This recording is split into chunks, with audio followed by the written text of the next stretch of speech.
Chris, does Amin have stomach problems? From our shit chat, I can tell you he's very regular. So I don't know if that's a problem, but he goes almost every morning. Yeah, he's over a dump a day.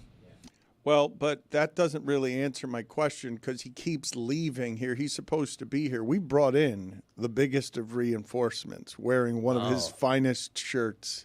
Wow.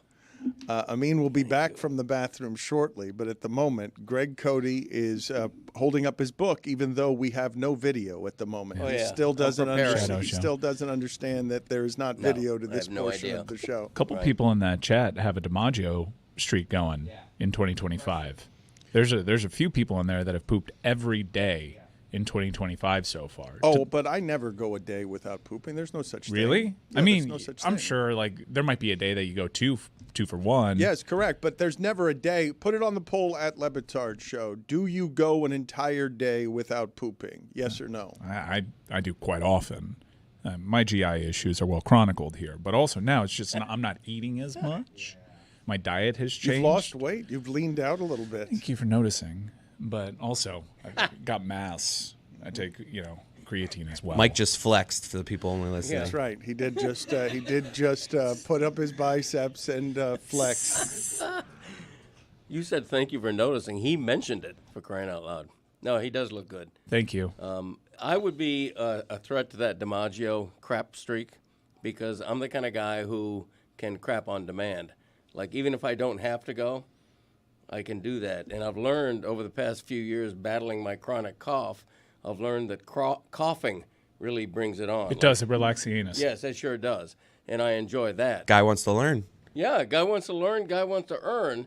And, so I crap on demand. So my stats would be illegitimate, I think, because I may, if I want to average 3 craps a day for a month, I can do that. Put it on the poll, please, Juju. Does coughing relax the anus? At Le Batard Show. Sure does. Opens it up.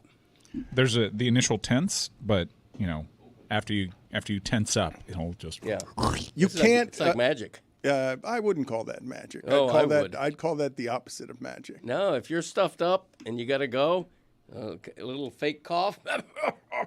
Ooh, there it is. You can't sneeze and pee at the same time, correct? That's not something that any human being can do. That Correct. A human being cannot sneeze and urinate. Doesn't your heart stop when you sneeze? Like it's like everything is a brief. Yeah, everything in the body pauses. Glenn Howerton of It's Always Sunny in Philadelphia said on their podcast about a year ago that when he really needs to poop, he closes his eyes and pictures a dog pooping. And that for whatever reason, it really changes his brain chemistry and helps him go. And I'm not going to lie, guys, I've used this trick and it works. Inspiration. Just the visual of Jeremy using that take, like closing his eyes and being like, now I see it. It Golden makes Retriever. sense. It makes sense, though. Glenn Howerton, method actor. Put it on the poll, please, Juju, at Le Batard Show. Does your heart stop? Does the human heart stop when you sneeze? Because I don't believe that is accurate. I believe Chris Cody just made that up.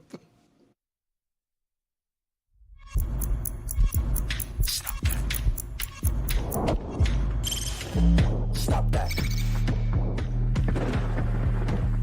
Stop that. Stop that. I hear him chat to the noise, move too quick, can't stop for the talking. I hear him chat with the walking. Just too sharp with the prize, white girls let it tell me I'm awesome, yeah. Hot like fire on the pan. If you wanna touch my please use caution. Cold like 0 degrees. I'm out the cage, gotta let out the beast. Revolutionary, gotta let out the streets. Locked in a cage, I'ma let out the sheets. You can't go on, man, get my peace. You take the west, I'll take on the east. I'ma put him in the cage, never let out the. I hear him chat to the noise, move too quick, can't stop for the talking. I hear him chat with the boys, man so tough, but mans keep walking, yeah. Just too sharp with the prize, white girls, let it tell me I'm awesome, yeah. Hot like fire on the pan. If you wanna touch me, please use caution. Stop that. Stop that. Stop that. I have some sound that I want to play for you of Stephen A. Smith lecturing LeBron James in a way that you would if if a father were making a decision about his son that was sending him off to certain death, like whatever that decision was, that he was adamantly against. We'll get to that sound in a second. But I erred in not giving Amin enough room a couple of places yesterday, and one of them in his accusation that I am Asterisk Man. That because you volunteered one example of me being Asterisk Man, which is me saying that Saquon Barkley can't have Eric Dickerson's record or O.J. Simpson's record if it takes him more games to do it. If he's playing in more games, you accuse me of being Asterisk Man. How else am I Asterisk Man? Well, no. So it starts with, do you believe the term Asterisk Man to be a pejorative? I think an asterisk is neutral. I don't think I that didn't it's say negative. asterisk. I'm saying the calling of you as Dan Le Batard is an Asterisk Man. Is that a pejorative to you? I'm fine with arriving in I think it's a pretty good description for me to be the guy who shows up and is like, well, hold on a second. Chris, do you think it's a pejorative? Super pejorative. All right. So then number 2 is, prior to Mark McGwire and Sammy Sosa and Barry Bonds, who was the all-time home run leader in a single season? It was Roger Maris, right? Well, was it? Was it? Because he did it in more games than Babe Ruth did. So 61 asterisk was how they had it. That was the HBO movie. It was. Barry Pepper. Barry Pepper. Yeah, that's my guy. One of the grossest things I've ever seen in a movie, when he like shows what's happening to his leg late in his career. It's Yeah. like just like, ugh, gross. Yeah. But the point being is, there was, Roger Maris broke this record that no one thought would be broken. And for the longest time, they would not allow Roger Maris, who they thought was beneath the honor of holding this record that the great Bambino held, right? So they had an asterisk on that for the longest time. And then finally, I think that's where the asterisk in sports was invented for its usage. Like, I think sure it's for it's the spot that everyone points to and says that's the first time the asterisk was used to diminish someone's accomplishment. Right. And then eventually, baseball came to its senses like, look, this is the record. The seasons are this. We don't need an asterisk. We don't need a footnote. And then, obviously, other people came along and hit more than 61, and we don't put any asterisks on that. Barry Bonds, he did it with performance enhancers, as did McGwire, as did Sosa. Do we put asterisks next to them for their accomplishments? We don't. So Saquon Barkley merely, they said, hey, this is a season. Go out and rush however many yards or whatever. Obviously, he didn't break it, so it's kind of a moot point right now. But the point is, had he done it, he does not deserve an asterisk or I don't think or whatever, because these are the rules of engagement. But wait a minute. We've got it on Roger Maris. Roger Maris was your example. Roger Maris does have the asterisk. No, he doesn't. anymore. No, it's not. They took it off. It's actually never been in the record books. It was just a societal thing. Also, I took a tour at Churchill Downs, and in the early 1900s, I believe there was a Kentucky Derby that had very few horses in it that everyone was actually trying to lose. Why? I don't recall. Let me get on that. Greg Cody of the Miami Herald is in with us on a Thursday. Stugotz is feeling beat up but confident as he heads into Radio Row. I'm enthusiastic about whatever he produces on Radio Row, but I thought it was super instructive yesterday, the different ways that Stugotz and Billy interpret the same experience at Radio Row, where Stugotz thinks he's the most reliable version of himself on Radio Row, and Billy says, no, that's an appearance by Lieutenant Full of Shit, captain of the lieutenant of the Stugotz Army. Like, he's not reliable. He's just at the Super Bowl. We've seen it before. He's just at the Super Bowl to shake hands, to slap people on the back, and to feel important about being Stugotz. It's his army. He's not even a general in it? He is not. It wouldn't make any sense for him to be the general of his own army. He can't be in charge of anything. What are you Right. kidding me? You got to delegate. The army would march straight into a corner with its bayonets and stab itself in the face while trying to grab more money. It's not an army that would try to defeat anybody. It would just be an army that would try to accrue funds by illicit means. By the way, you're a little behind the times because of my instigation. About 5, 6, or 7 years ago, the NFL officially changed the name of it to Sad Radio Row. with a comma between the two sads. That is what I remember about that. Some of you may not remember that song on this show and song in general in sports media 20 years ago.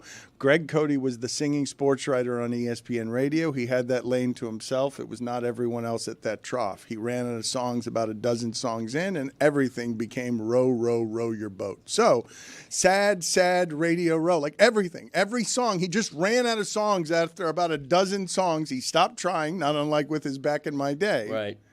Yeah, you run out of ideas.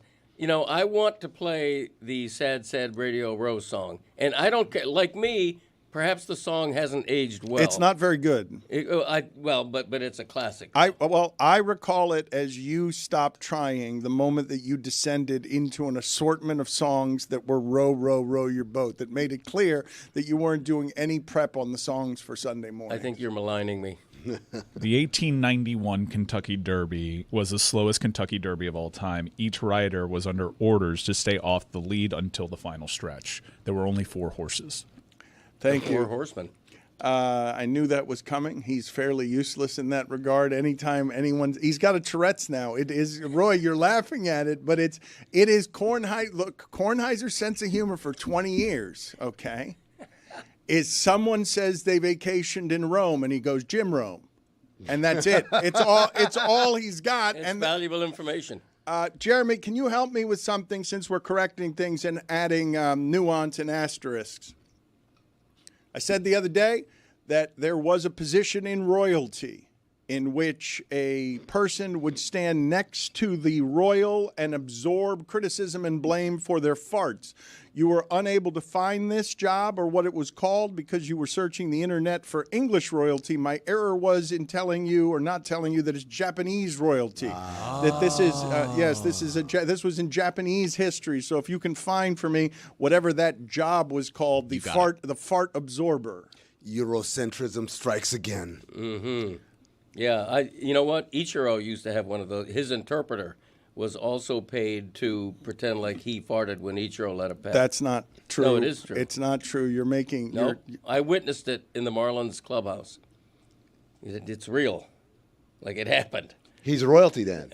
I don't know if you know this. He is. I did know he is. Yeah, he is.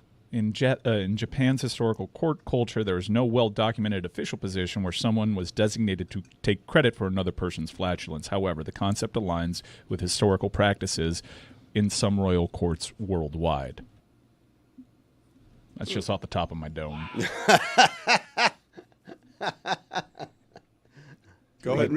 But it appears to be more of a legend than truth. Go ahead and play it, Chris. Sad Radio Row, row, row your beat, opining about your team. Merrily, merrily talk up the game, enough to make listeners scream. At the Super Bowl site, local radio stations pontificate and preen. Will Manning get sacked? Hey, both coaches are black, till somebody ruptures the spleen. Along Radio Row, many wonderful sights may be witnessed behind the scene. Like Tony Saragusa stealing pastry and eating so much that witnesses vomit and scream. Airtime is scarce, and so scheduling guests is not as smooth as it seems. That's why the singing sports writer from the Herald gets bumped by Larry Fitzgerald. Get sad, sad Radio Row, grabbing guests to join in the fun. Hey, there's Hank Goldberg with Weird Charlie Bricker. Somebody hand me a... Faded out there. I thought that it was like, Couldn't tell what was coming. Good job. It was a great fade out. It was clearly a bun. Someone hand me a bun. We were eating at the Super Bowl. Different times. Serious. I was like, let me fade that out a little bit. There wasn't gun violence way back in the early 2000s. I thought he was going to hand me my son. I was looking for Chris. There you go. Paul George is saying he is wondering why it is that Indiana is so salty about him leaving for the right reasons, and he's saying he hasn't even gotten a tribute video.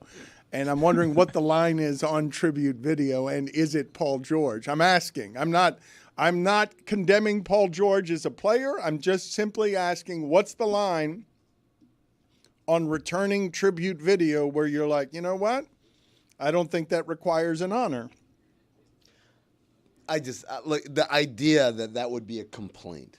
A complaint maybe at the time, his first time coming back with Oklahoma City, back to Indiana, say, hey, I did a lot for this franchise. You say, hey, man, I think I deserved it. I earned it. It's all right. Like, that's okay. But wasn't it a situation where he kind of like he forced his way out? out. Forced his way out. Okay, so then at that point, you just have to basically say, you know what?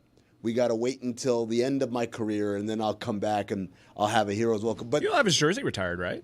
I believe so. I think he did a lot for that organization, and especially an organization. It's not like it's got a rich history of championships outside of the ABA. So he definitely deserves to be honored, but to bring it up midway through his career, like as he's actively playing, is just such an odd thing. But then again, he has a podcast. Sometimes you need the fill, right? Well, he says it sucks that he's never gotten a tribute video, and he clearly feels he's the one making this a topic because literally no one but him is thinking about it. It's not something that anyone is giving any consideration. He's noticing it, he's volunteering it, and I'm asking, what's the line on this? I know Miami's going to get made fun of when they celebrate Udonis Haslem this way. Like, however it is that they decide to celebrate Udonis Haslem, because it's something they've been trafficking on for about 10 years. They already did, right? They retired his jersey. They're just going to keep doing it, though. Yeah, he's going to get a statue. I think people get it with UD just because of the culture stuff and all that. But I also think there's a generational divide.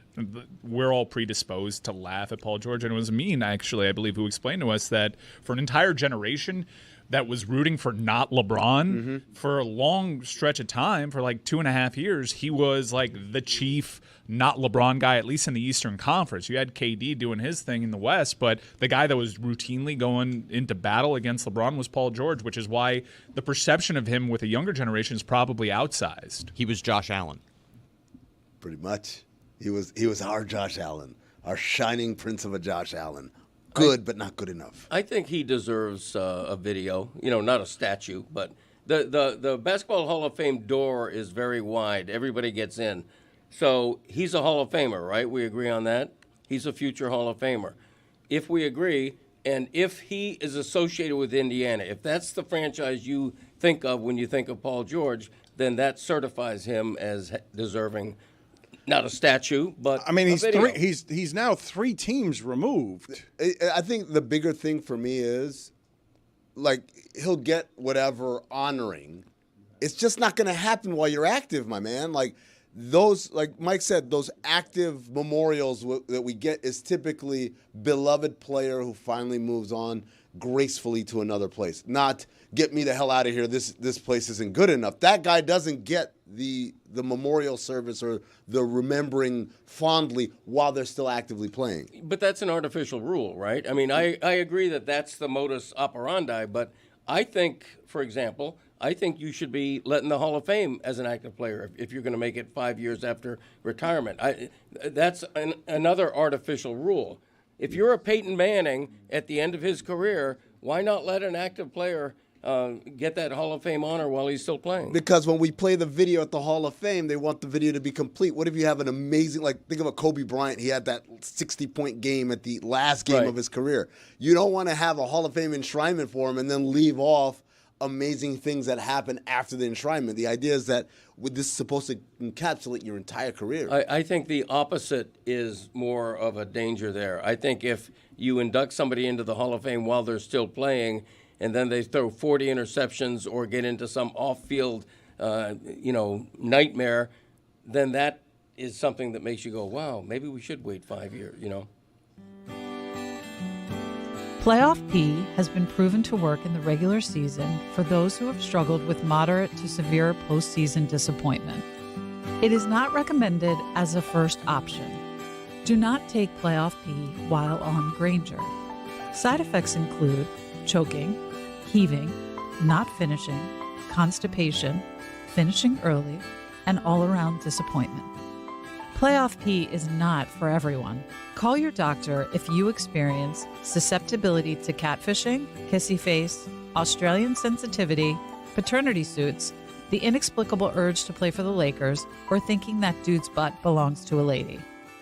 If you experience the loss of Oladipo, please call your doctor immediately. Get headed in a new direction with Playoff P. Playoff P eventually became Halliburton, right? However it is that you arrive at doing all of the transactions that make that team Halliburton's now instead of Playoff Ps. I forgot all about that catfishing thing. Paul George was traded for Victor Oladipo and Domantas Sabonis. And later on, Sabonis ended up being traded in exchange for Tyrese Halliburton and Buddy Hield in a multiplayer trade. So they kind of ended up working out okay in the long run. It's kind of crazy if you think about it. Like, at the height of their careers, would you rather have Paul George at his best or Sabonis and Oladipo? I think I'd rather have Sabonis and Oladipo. I think that Paul George is right about at the line of where it is we'll find the tribute video. I don't know where the line is. I'm asking you guys. I'm telling you it's going to be whatever Udonis Haslem gets next. That nationally, everyone's going to wonder if it's indeed if it's a statue for Udonis Haslem, that's going to be something that people in Miami understand and no one else understands. No one else. Buddy Hield is higher on the three-pointers made list than Dirk Nowitzki. Yeah, man. That's what happens when every shot you take is a three-pointer. Well, I want to ask you guys about this because Adam Silver's now talking about making the quarters 10 minutes instead of 12 minutes. And if we keep making these adjustments for television, we're really going to distort all of these numbers even more. I don't know if the numbers matter to anyone listening to this anymore. We tend to obsess with the numbers in sports pretty frequently. But Asterisk Man is telling you that they need to matter. That you got to respect. Asterisk Man is here. Asterisk Man is here to tell you that you guys are bleeping with the numbers in a way that's not okay. I know you hate math, and I know that you occasionally, if you're Greg Cody, you don't want any more new information with your sports. Correct. None at all. You Right. don't want to add any learning to your sports experience. I mean, Dan, I'm looking at the top 50 in three-pointers made right now. They're all guys that played in the 21st century. Oh, yeah. Of course. There's an inherent asterisk with the eras. Yeah, like I think that's the thing. Unlike baseball, a sport that's very married to certain numbers, basketball is just basketball. Like Mike just pointed out, a great example is three-point shooting. Another one that I bring up is offensive rating. Did you know that like 45 of the top 50 best offenses of all time have happened since COVID? Like, that's insane. Yeah. Where average teams in these last few years are among the top 50 of greatest all time. One of the great things about watching sports today is seeing how it distorts how dumb all the coaches were previously doing all of the math the incorrect way, like where it all on fourth down or throw the ball in the post for an inefficient shot. One of my favorite stats, I don't know where it is that you guys, what you guys have for favorite stats, but I'm pretty sure that Magic Johnson, his rookie season when he won the championship, I think that year he was either 0 for 16 from 3 or 1 for 16 from 3. Something totally absurd that he was able to play the game the way that we're no longer playing it. That I'm not going to say that player would be Ben Simmons now, but not having a three-point shot would make it very difficult for someone like that to thrive today, would it not? Like not as a basketball player. Obviously, he would figure other things out, but I don't know if you can be Magic Johnson the way that he used to play. I mean, which is it was all packed into the paint. It wasn't something he was doing around the three-point line. I think when you're 6'9", you can play with however you want to play. Like, you're a 6'9" point guard, you can play any way you want to play. But yes, it is harder. It would be harder for a smaller player. So the example a lot of people bring up a lot is Isaiah Thomas, the original Isaiah Thomas. That, like, hey, this is a guy who shot 29% from three for his career, never shot higher than 31%. And that was 33.8%, which is awful by modern standards. He attempted less than a three-pointer a game for much of his career. Yes and no, because empirically I can look at Isaiah Thomas and say this is a guy who has all of the characteristics of someone who can shoot, right? The only reason he couldn't shoot threes was part of it is he didn't shoot threes. So many of those attempts that you're seeing are heaves and end of shot clock and not like true, I lined up and took this shot. And B, you got to understand, players like Magic, like Isaiah Thomas, that whole era, they didn't see a three-point line until they got to the NBA. There was no three-point line in high school. There was no three-point line in college. They got to the NBA, it was like, here's this line, and then every coach tells you, don't worry about it. Mm-hmm. That's only in special situations. So I don't use it as kind of a judgment on like, oh, you're garbage. You could never play like that. I think Magic Johnson in the modern era would be a better three-point shooter, as would Isaiah Thomas, as would all these guys, because it would be emphasized to them. Mm-hmm. To Amin's point, if you look at the stats for Magic Johnson, Dan, the rookie season you mentioned, he was 7 for 31 from 3 as a rookie, finished second in Rookie of the Year. What's funny is that in his 4th season, he was 0 for 21 from 3 and finished 3rd in MVP voting. But by near the end of his career, in the 1989-90 season, he shot 38% from 3 on 276 attempts. So it completely changed just over the course of 7 or 8 years. And that's mid-90s where I think that's the late year. 80s. Late 80s, my fault. But that's still not a widespread kind of adoption of this, right? If you think about even the 90s, the first time we get a spike is when they move the three-point line in. And then there's a bunch of guys who are like, oh, I already shoot this shot, but now it's a three-pointer. Let me go ahead and take a 3. But that's why, Dan, you texted me the other day about what do you think of Jokic versus Jordan? And I said, I don't like these conversations because they're kind of inherently flawed in that we're trying to compare, things that are not of the same time. In the same way that I was like, who's smarter, Chris Cody or Isaac Newton? Isaac Newton could work an iPad. Isaac Newton could work a soundboard. Like, he could do all those things. So clearly, is Chris Cody smarter than Isaac Newton? I don't think so. That was very pejorative. Can you look up for me, Jeremy, what it is that that Magic Johnson did that 4th season? Like, what did the team do while Magic Johnson was going 0 for 21? So the next time I say that this is one of my favorite stats, I actually use it correctly and have 7 for 31 doesn't slap like 0 for 16. Well, but the rookie year wasn't the one that I'm thinking of. I got pretty much everything wrong in it. It was the 4th year, and it was 0 for 21.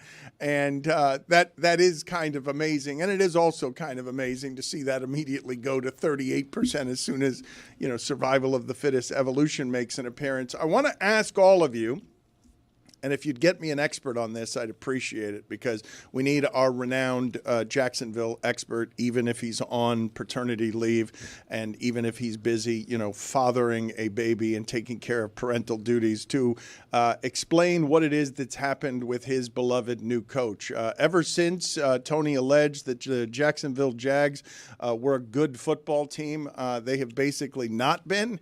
And now I think Liam Cohen is going to have a hard time, since they're not playing games anytime soon, living all of this down, including the sensual caterpillar of eyebrows that run across his forehead. That's what this is about. Jacksonville, the community, Duval. How do we do this together? Tony, what is the correct way to say that? Do you want to help Cohen and welcome as Jacksonville's biggest supporter in the national media? Thank you, Dan. Yes, they have been not great since we took the mantle of the bandwagon for Jacksonville. I actually brought a couple of props here. Number one is a little bit of an explanation here for Coach Cohen and for what Duval County does, right? So Coach Cohen hit us with the Duval, right? Which a lot of L's. L's. It's got a lot of L's in it. A lot of L's, which we don't like. As Jacksonville does. As Jacksonville does. I couldn't fit all the L's they had this season on the paper, as you can see, which I wanted to. I should have made it smaller.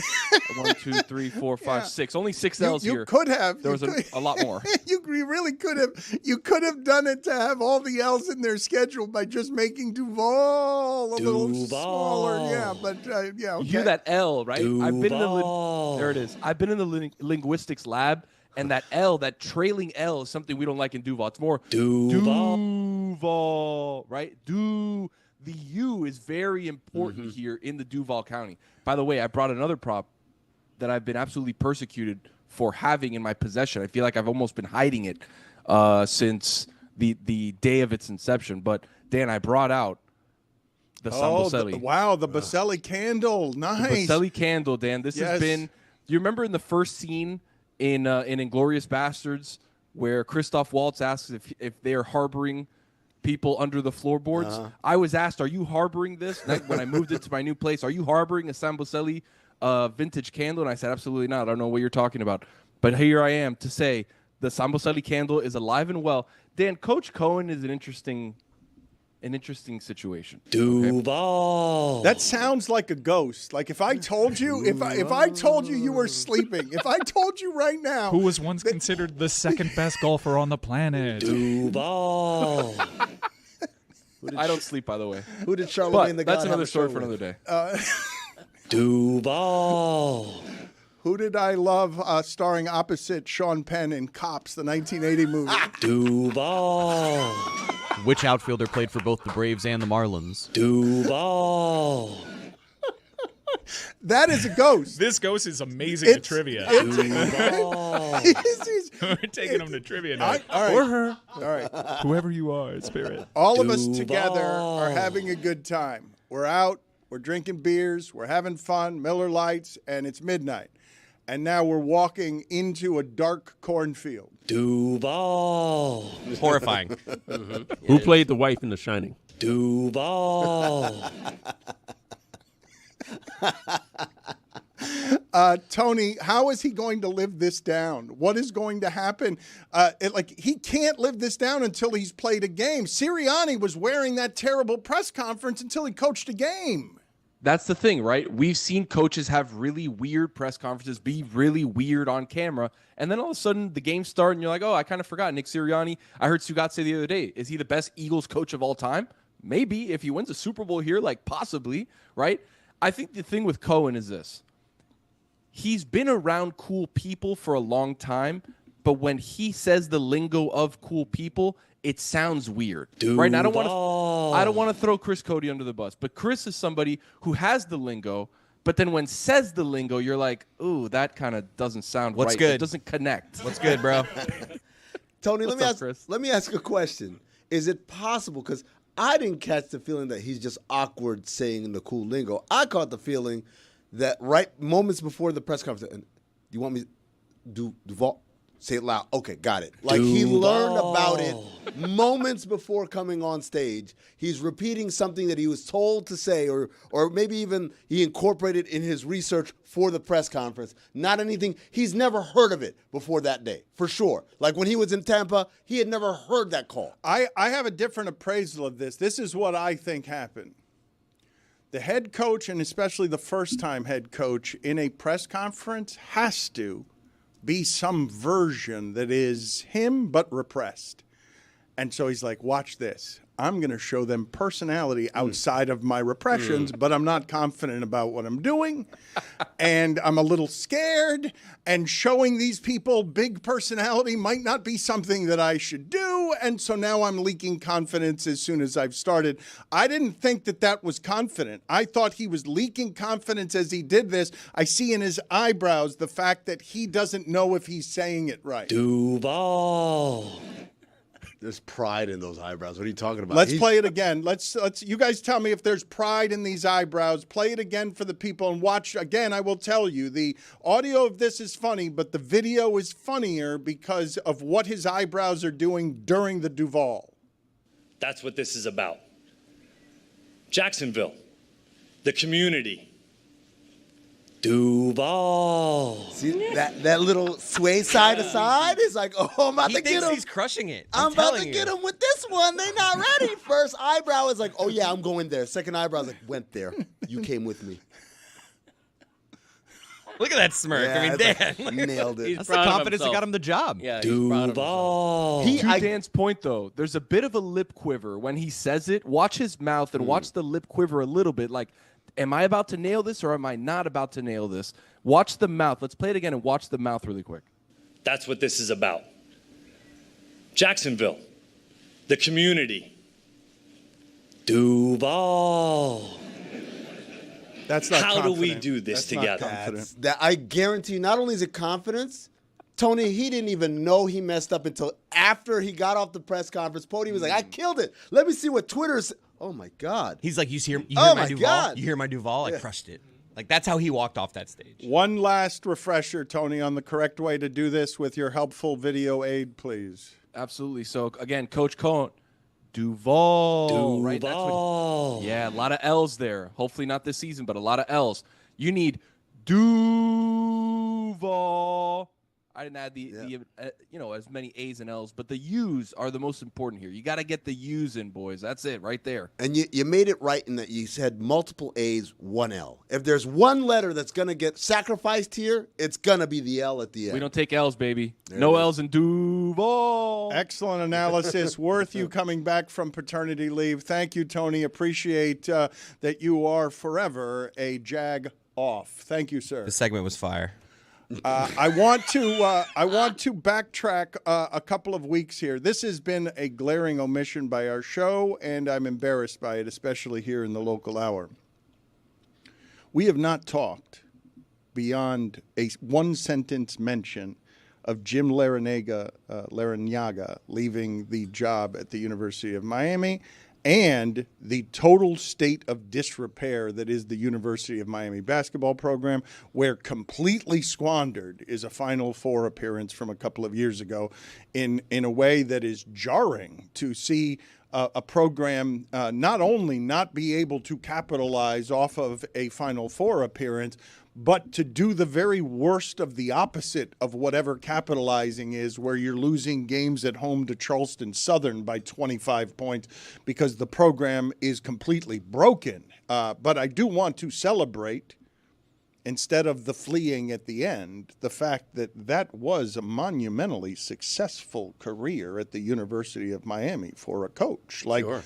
one of the best runs across the sport that you will see. The greatest coaches in the University of Miami's history are him and Leonard Hamilton, correct? Like, those are that like Jim Larranaga retires as not only the best University of Miami basketball coach that there has ever been, but where on the list of best coaches, period, with Jim Morris, with Jimmy Johnson, like, where does he go on the Mount Rushmore of Katie Meyer on University of Miami coaches? Well, I think you have to start with championship-winning coaches. But Larranaga's distinction is always going to be that he was the first to get them to a Final Four, a major deal that we thought would be the beginning of the greatness of hoops, and it went downhill fast. But I think Larranaga was a victim of a sport cannibalizing older coaches. I think Larranaga and coaches of his generation, they're running as hard as they can, but they're losing ground to NIL, to transfer portal. They're not suited to that. They grew up in a different age of college basketball, and the sport changed around them. And I don't think Larranaga wanted to or was equipped to reinvent himself, and he pretty much said that in his parting comments. I don't disagree at all, Greg, but it's weird to understand that take, agree with it, hear the man say it himself, and reconcile that with he just had his greatest recruiting class in program history. And they did very well early on in the NIL space. Look, this team was a half away from consecutive back-to-back Final Four appearances. It's very confusing what happened here. I know he struggled, as did Katie, and they articulated it. There's an energy associated with talent acquisition now that goes beyond just normal life on the road recruiting high school kids. It is perpetual. The communication is constant between you and your collective, and it's easy to understand why he would burn out at that stage of his career. I think, it's easy when it's at the end, right? Like, I don't need this. I'm the Danny Glover. I'm too old for this shit. So it's not an indictment on the new rules of engagement. It's just who has the patience and what stage of career are they at where they're going to tolerate learning a new language, right? Like, hey, your job just moved you to Russia. Am I really going to learn Russian at like 62 years old? Nah, it's all right. We're good. I retire, right?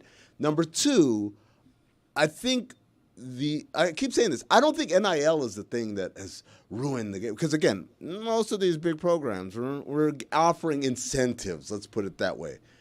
I think it's a transfer portal that a guy can be like, I don't want to be here. I'm leaving, and I'm going to play somewhere else tomorrow or next season or whatever. That's the part that I think made it harder for many of these older coaches to kind of come to grips with that.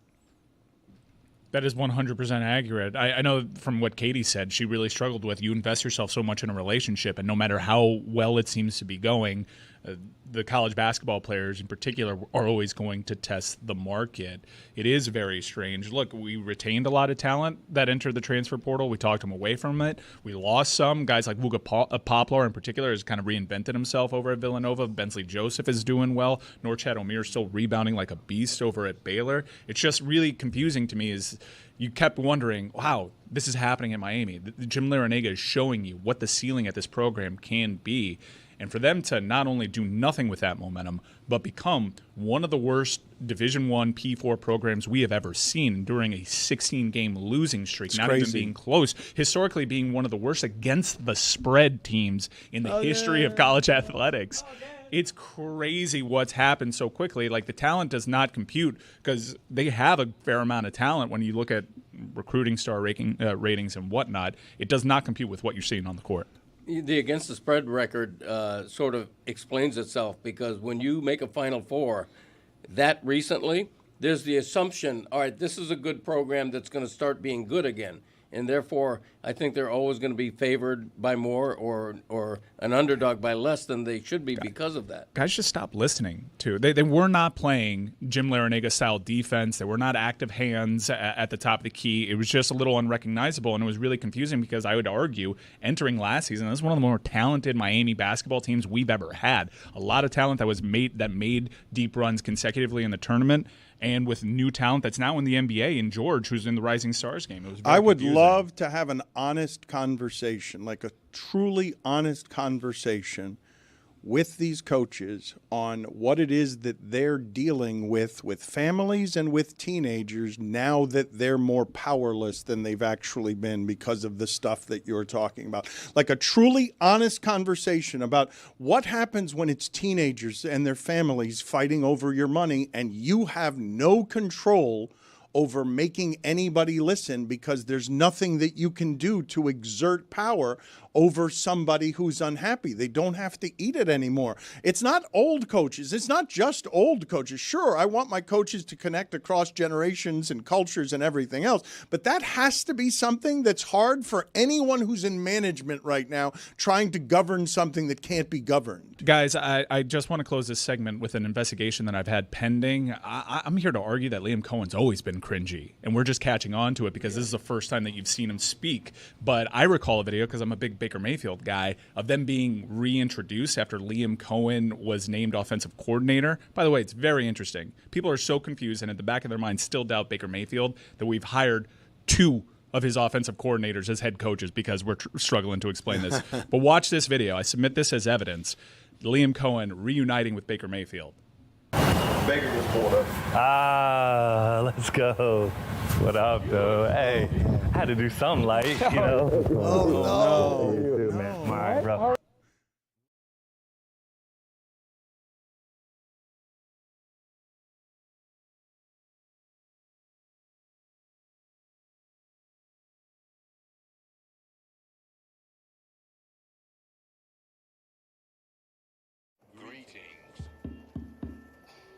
Greetings to all. Welcome to 2022. Omicron is on the run, and away it went. But oops, there goes gravity, and here comes a new variant. Omaha, Corona, Hut 1, Hut 2, nothing infects the Super Bowl, and nothing stops football.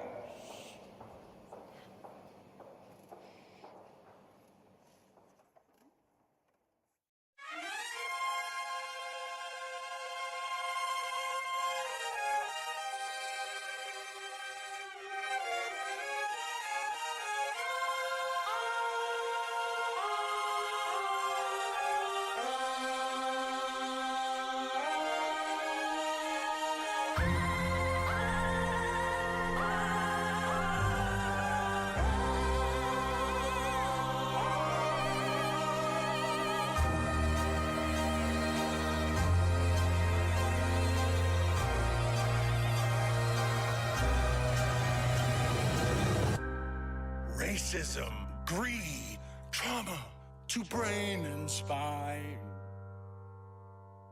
And yet, I cannot look away. Heroes are dead. Science has their heads. Oh, is there no escape from here? I need to know. It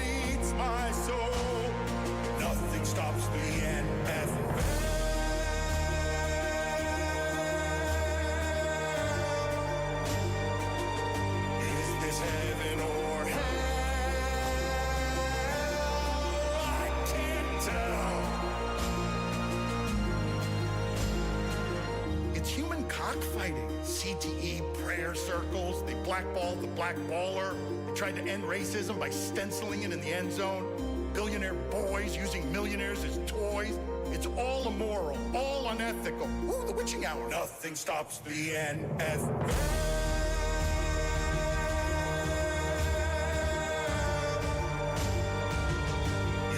Heaven or hell, I can't tell.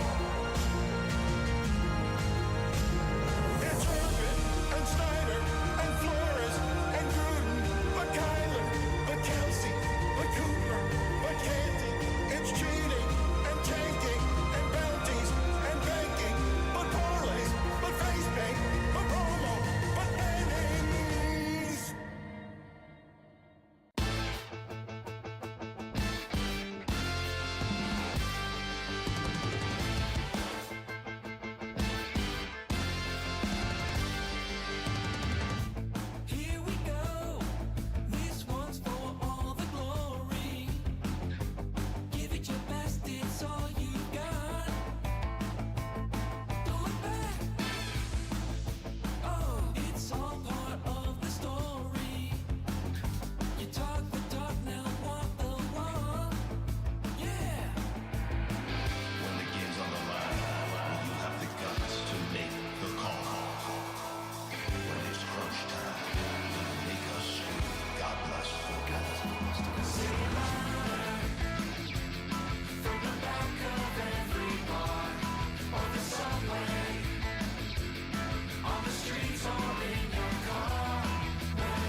All in?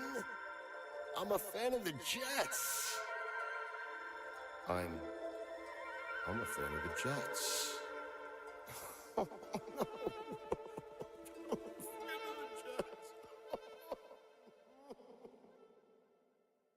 The Jets.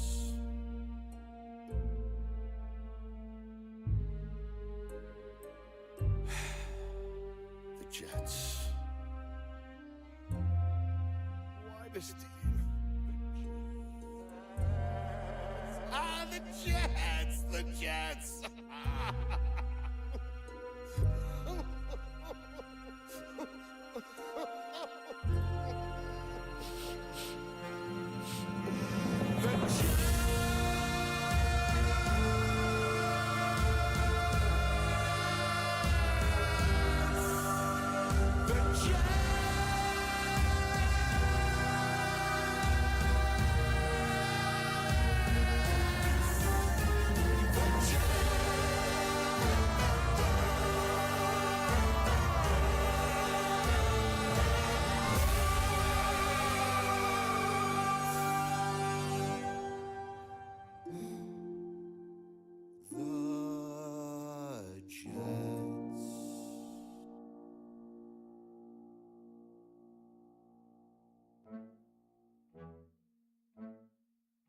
Stugotz, what's the matter, buddy? I mean, Greg, just one time. I mean, 40 years I've been rooting for this team, and just one time I wanted my team to play in that big game in that beautiful dome in Los Angeles. Dome? What about the elements? Back in my day, we didn't play in a dome. Let me tell you, back in my day, we considered football to be an honorable game. We didn't have to pass the ball every single play, and that's how we did it back in my day. It's the cold in December and swell drink two-a-days. It's embracing occasional punts, and don't get me started on instant replay. Now we're cooking with gas. Watch out! I'm not done, by the way. Let me tell you, back in my day, there was no showboating. We respected the game. We sat on a stoop and let the radio play, 'cause that's how we did it back in my day. It's the wishbone I wish for. It's a toss to Red Grange. It's a first down without a taunt. Playing the game the right way. Whoa! No retractable ruse. I'm talking frozen tundra.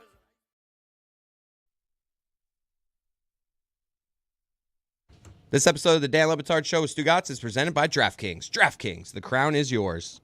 We can agree, right, that the greatest thing produced by the process of losing in Philadelphia for a decade or so on purpose, it felt like a decade anyways, even though it wasn't, is Joel Embiid, correct? Like that's the best result, and then whatever is second place is a distant second.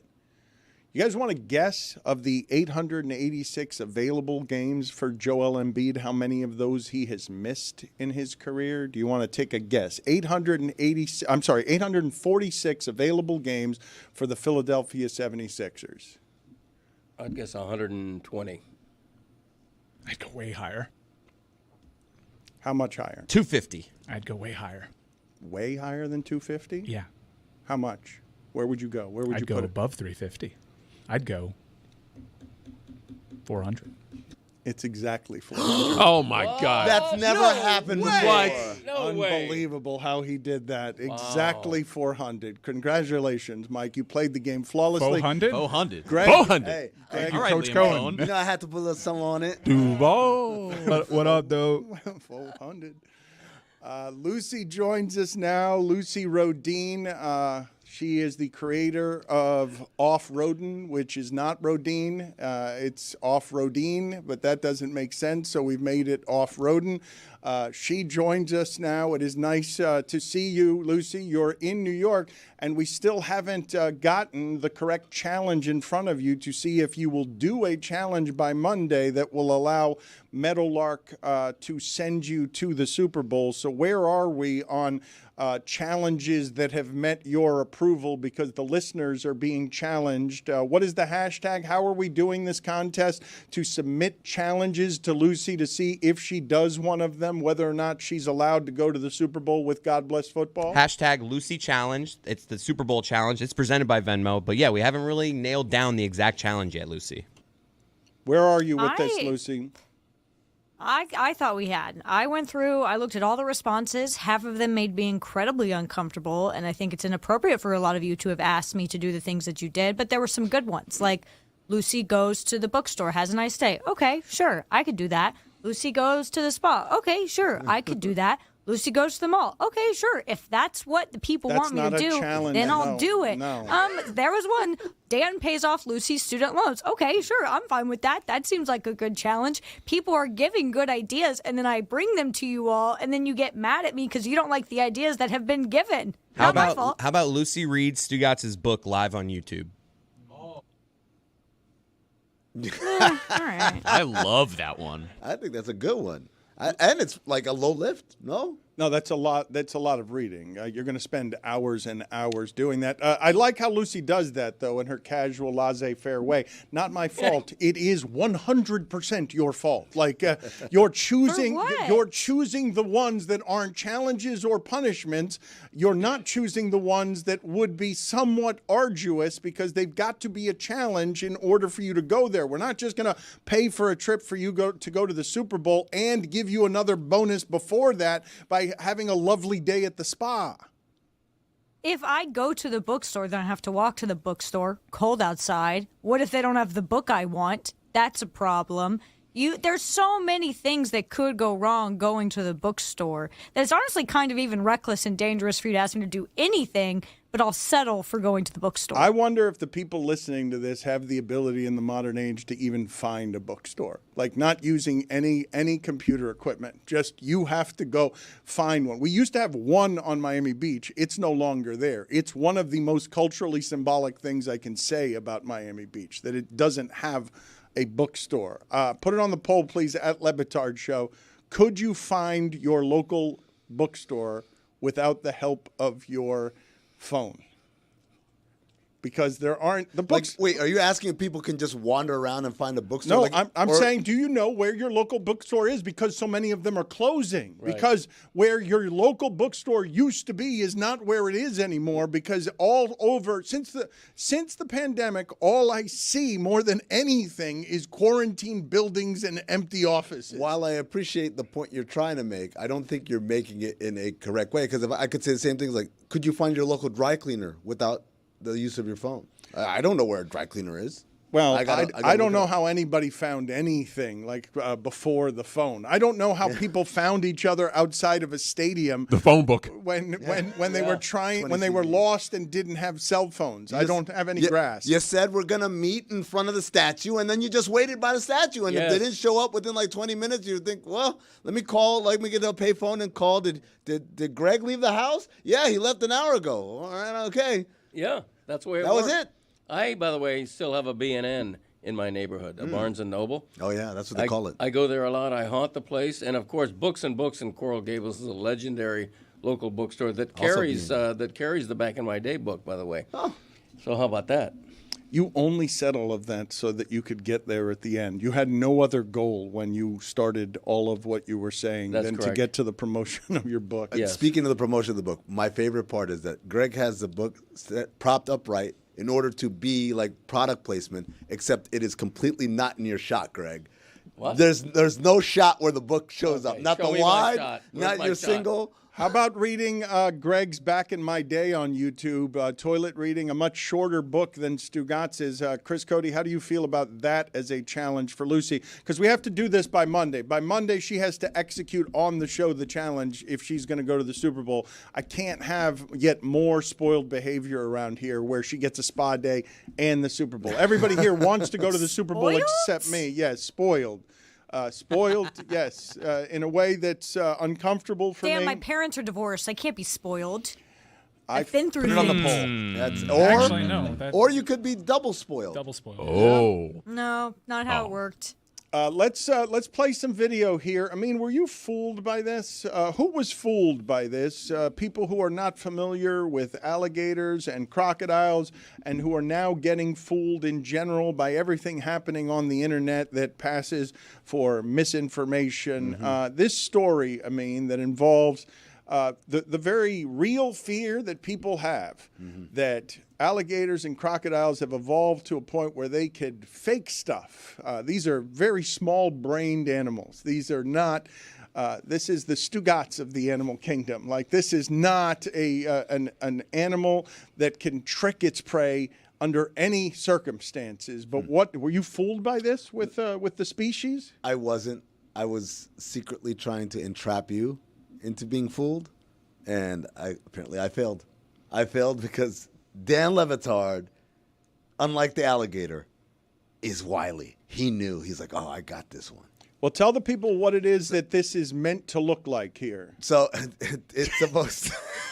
It's so ridiculous. It's an alligator in a river. It's got tiny hands, and that looks like tiny hands that are drowning, meant to trick somebody. Help, I'm drowning. It's basically doing that with its arms. Jalen Milroe hands. And it's supposed to lure unsuspecting people into the river to try to rescue it, only to be eaten by the alligator. Wow. That's not how alligators operate, but I was praying that Dan would fall for it. I'm sorry that I didn't. Those look like and this is how people get tricked by it, the arms of a baby. It doesn't even look like the arms of a crocodile that is drowning. It is toddler arms, and then you jump in, and next thing you know, you're being eaten. Yeah, those are the arms of me reaching for a check after dinner.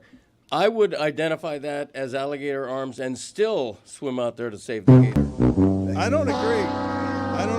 It's. I think he gets points for accuracy because his arms. I've seen his arms become that small when the check comes my entire life. Like the next check that Greg Cody picks up will be the first.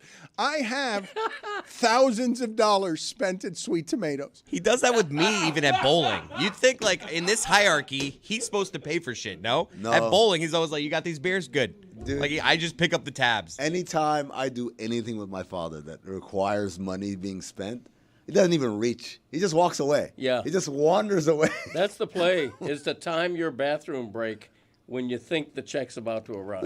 Are Chris and Greg the only bowlers that we have among us? Lucy, are you a bowler? When was the last time that you bowled? Oh, am I still a part of this segment? We just went to Alligator out of the blue. I don't know what happened there. What was that thing that you were saying about divorce? Yeah, look, it makes you a little cranky. I'm not much of a bowler. I don't know. I wonder why I didn't go to you. Bowling is really listen.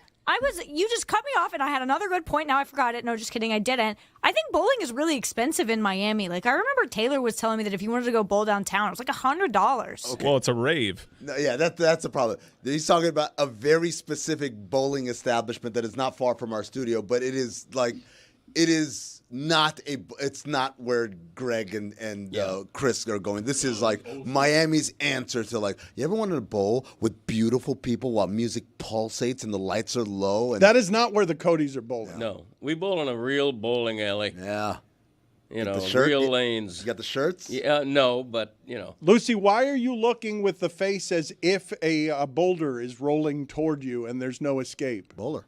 I'm just confused by the idea of a bowling rave. I would like more details if anyone has them. There's a DJ in there. There's That's a ridiculous. DJ. A little bit of coke. I've had enough of DJs lately. Whoa. I've had enough. You are blaspheming against the musical drug culture that permeates our entire society. All of this music that's only good if you're using drugs. Drugs? What do you? How dare you disrespect the entire Miami music economy? I'm sorry. I don't know. It should be. By the way, Thanks, Greg. When we talked about alligators, it reminded me of something. Yeah. I have a challenge suggestion for Lucy. All right, you mentioned walking through a mall. You would do that. Everybody loves a mall. I suggest you walk through a mall dressed like an iguanodon, which is an upright walking dinosaur that's just a little bit bigger than a human being. Like 8 feet, 9 feet. What are you tall. doing? What in the What world? are you doing? No. Let's follow him. Let's hear him out. Go ahead, Greg. I have questions. Yeah.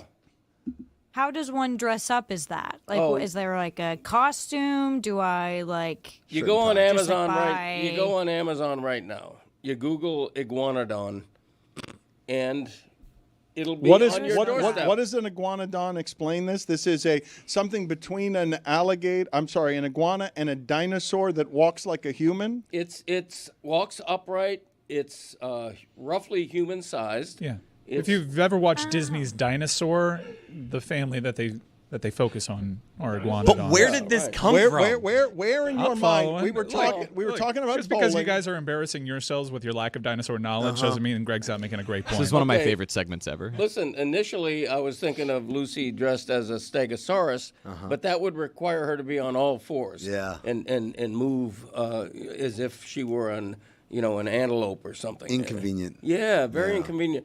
An iguanodon, you get to walk upright. Upright. You're walking proud through the mall. Good posture. Hey, look at that dinosaur. Hey. You know. Waves back. Yes. Put it on the poll, please, Juju. Do you know what an iguanodon is? Because I do not. Is there any more information that you wish to give me on this creature that would explain to us a little better how it is that you arrived here? I'm Googling right now to see if I can get an iguanodon on Amazon. You've explained it pretty well, but I'm imagining an iguana that sort of runs a crime family of iguanas and is the Don. Like, that's what I'm imagining. That's also what I thought. I'm going to make Lucy an offer she can't refuse. That's Also, it's really cold in here.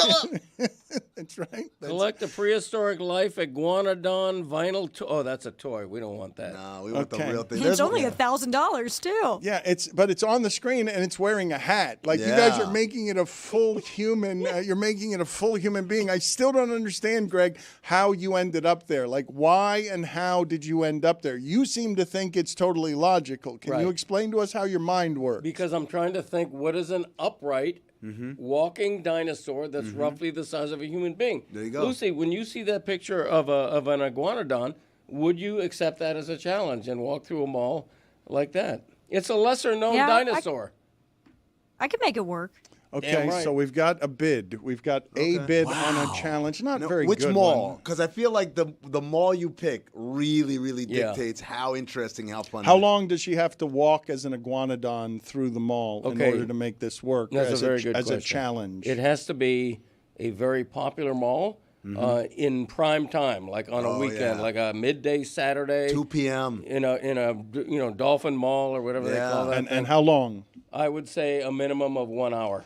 Okay, how do you feel, Lucy, about Jeremy revealing the other day that sometimes he will just wander around the mall as an exercise to meet people because he wants human contact? He wants Creep. Right, I just like talking to people. I like going into stores and talking to salespeople and purchasing things. being And then, hey, how's your day going? Friendly, being social. You having a good day? He's not bringing negativity and Thank you so much acid for helping me to with the this. relationship. Your picture is posted all over that mall. Absolutely. I'm calling the authorities. What are your thoughts there, Lucy? Are you judging that, or are you saying good for Jeremy, let him live his freest life? I'm judging you because you made it sound like Jeremy's at the mall going up to people and be like, "Hi, my name's Jeremy. You want to be my friend?" Which That is what he's I doing. cannot judge. It is what he's because doing. Thank you, because he's Lucy. like going up and talking to salespeople. That's completely different. I cannot judge that because when I lived in Miami and I couldn't make friends, I got so desperate at a point that I was going up to people on the street asking them to be my friend. Yeah, you were dating friends on the internet. Yes, just Not well. That was a time, right? Yes, it was not well. At none. Didn't work. Before we get you out of here, what do you have for us on Jim Knowles? We've been talking about a variety of college sports upheaval. What do you have? What are your thoughts there? Honestly, good for Penn State. We saw last year that Penn State really made some. You're only going to get as far as James Franklin can take you when you're Penn State. So bringing in good coordinators has already made such a huge difference in bringing Andy Kotelnicki, in last season. It made a huge difference with the Penn State offense with Drew Aller returning, and Penn State has so much talent coming back to go poach the defensive coordinator for the national championship winning team, arguably the best defensive coordinator in college football behind Phil Parker. It was just such a we are taking this so seriously move. This is exactly what I think Penn State needed to do. Now Jim Knowles will probably be the highest paid coordinator ever in college sports because he is just, they really, really wanted this move. And so it seems lateral to people. Sometimes it even seems like, okay, you're taking a lesser job. Jim Knowles is going to make so much money, and Penn State has really just positioned themselves to be sort of a favorite going into next season. Mike and Lucy, the coach that is going to command the most money and deserve it as an assistant is blank. That is going to make such a big difference because we're going to make that person the highest paid assistant in one of the places that you don't have to worry about marking a ceiling on what you're paying people. You can just pay them whatever you want. Well, I'll go with someone that I think kind of got demoted last year, but in terms of the talent acquisition game, I think very few people actually realize how integral he is to Ohio State's success, and that's Brian Hartline. I think Brian Hartline's one of the best recruiters in the nation. The track record, once again, in the pros is a little hit or miss, but everyone in the high school ranks knows that if you want to be potentially a wide receiver that is headed towards Canton, that is a program that you want to be a part of, and Brian Hartline's done such an amazing job of conveying that. If his agent isn't shopping him around, telling people, you want talent, you better call the Heartline.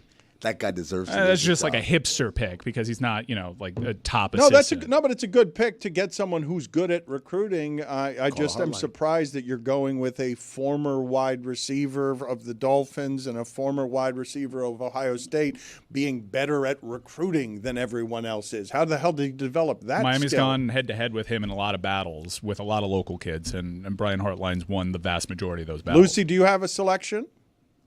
I would have gone with Jim Knowles, honestly, would have been my answer.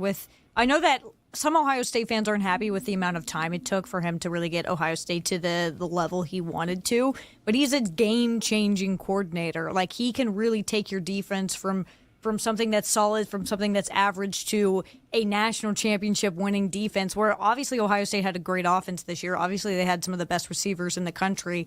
But their defense was really what solidified them as the best team in the postseason and the best team in college football. So I like what Penn State did. I really, really think that, the decisions that I'm seeing Penn State make, which I never would have thought I'd say this, especially about James Franklin, but good move. Lucy, I want to ask you, have you heard of FanStake? Have you ever heard of this company, FanStake? So you and Mike, because you guys are college people, there's a company called FanStake. They do NIL crowdsourcing. So basically, they say, "Hey, I'm Miami. Is this a Kendrick Perkins thing?" I don't know if he's behind it or not, but it's basically I want to go after the number one athlete is Roy Bellamy, right? And so, congratulations! I create a crowdsourcing thing where all the UM fans can go out there through $5, $10, whatever it is that they can put in, and then if Roy Bellamy ends up committing to Miami, he gets that money that all these people pledged. But if he doesn't, the money's released back to the people who donated, and I'm assuming the company makes money by taking like a transaction fee or a cut of the play. I think Kendrick Perkins had something that was adjacent to the space, but he's not with FanStake. I need more data on it. On the surface, it seems like a pretty novel concept, but I can also understand how certain kids would kind of take advantage of. To me, it kind of feels a little bit like the boy bands that always complained about their management a little bit. Like, hey, we made it, and then you have this percentage, it's unfair. So there's a lot of hits and misses, but I'd like to see it play out a little bit more. It sounds like a GoFundMe page for college sports. Yeah, I mean, it's in essence it is, but also it's a way for fans to be like, no, I directly contributed to why this guy is coming in our school, as opposed to just hoping our NIL collective gets it done. Lucy? I don't love it. I think kind of one of my more people might not agree with takes with NIL is I kind of hate that the responsibility has come onto the fans. I will never donate to Iowa's NIL. I'm just not going to do that. I think there are better things I can give my money to. And I don't like, especially when you'll have coaches come out after a bad loss. I know Mark Stoops did this at Kentucky and be like, oh, well, you want us to win. It's your responsibility to do that. And I think a service like this kind of pushes that narrative that if I want my favorite team to win a national championship game, I have to go give them money. I kind of hate that a lot because I think that especially college football, where most of the fan bases aren't these big, major cities, they're small Midwestern areas, the South, it's not super wealthy areas, to ask that the fans fund these teams I really actively hate. So I don't love that. I think it's like a nifty idea.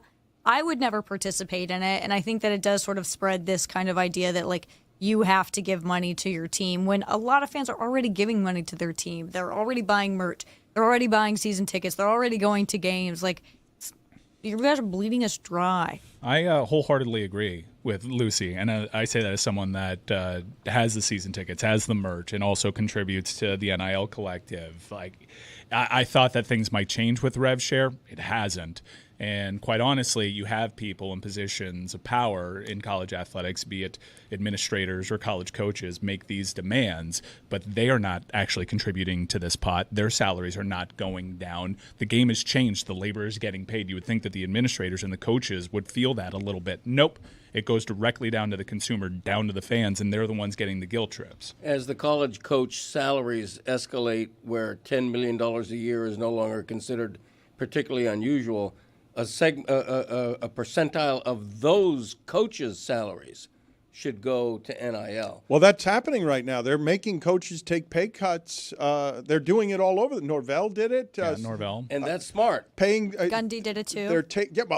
didn't win a game in the conference. He should give all his money back. But I think your larger point is they should be doing this as a default, not as Yes. I'm sorry, I won 2 Well, games, so I can't buyer's think, remorse. I honestly cannot think of a business plan anywhere that works this way, where the players are paid, but not by the colleges. Right. Like they're paid directly by the fans. Like they're going to be paid by the colleges now with rev share, but it's not going to be equal to what they make off of it and the people that what are it's been is benefiting super weird to say, look, yeah, all right, we should pay players, and then go beg for it.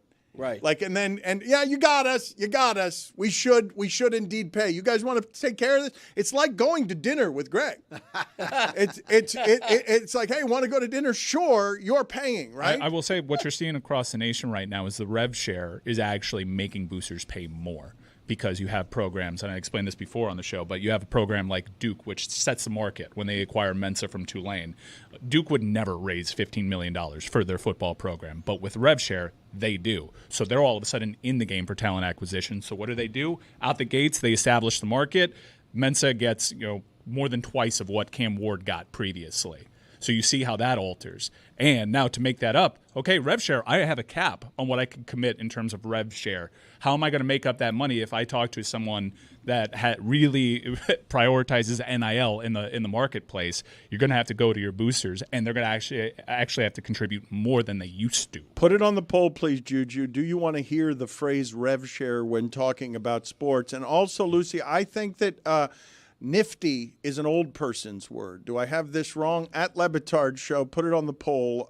Is nifty an old person's word? Because I don't believe that that's something that should come out of the mouth of anyone who's under 50 years old. Greg Cody seems to agree with me. It's a great word to use. I appreciated hearing it. She's bringing it back, Jack. I mean, nifty is from the 1960s. Let's bring it back. It's like cool. It's like groovy, nifty. Well, I think of it more as like Happy Days frisky, like frisky as an expression for sex. It's not something that anyone's doing anymore. Baby. They were doing it in the 70s on television because you couldn't say sex in the 70s. Fresh on is another television. one.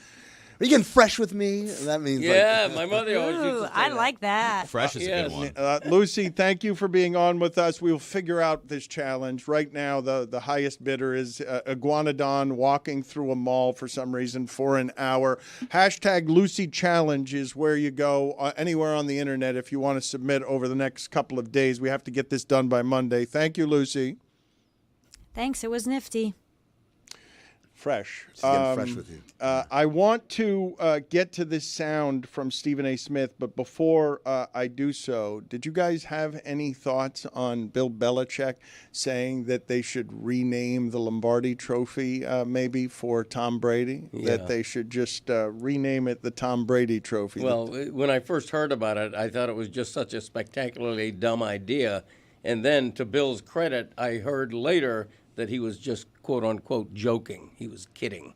Yeah, I'm about to say, if it's sincere, it's too little too late, Bill. You can't come in now and try to make things right. He's saying his point is players win, coaches do not win.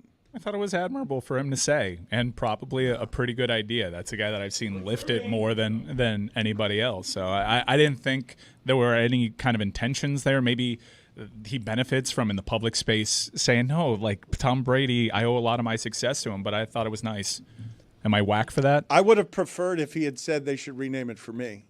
There you go. Yeah. Not me, Dan. Him. No, The him. Le Batard Trophy. Trophy. I was all aboard for that one. I saw it get clipped. I'm like, you literally can't say anything. This is like such a nice compliment from the greatest at his job ever, complimenting the greatest ever at his job. They just so happen to be in the same place at the same time, and then people are running and making takes out of it. I just think you can't name something after something that's already been named, right? And by the way, if I give you winning isn't everything, it's the only thing. You give me the thing that Tom Brady said that was like, oh, that's on the same level. What if LFG. What if it's a body of water? I find that you cannot do this stuff for people who have played this recently. Like these trophies have to have some sort of past. They have to. They can't. Right. You can't name it after somebody who stopped playing a couple of years ago. Right. Plus, what if Mahomes 5 years, 6 years from now has won more Super Bowls than Brady? Going to call it the Mahomes Cup?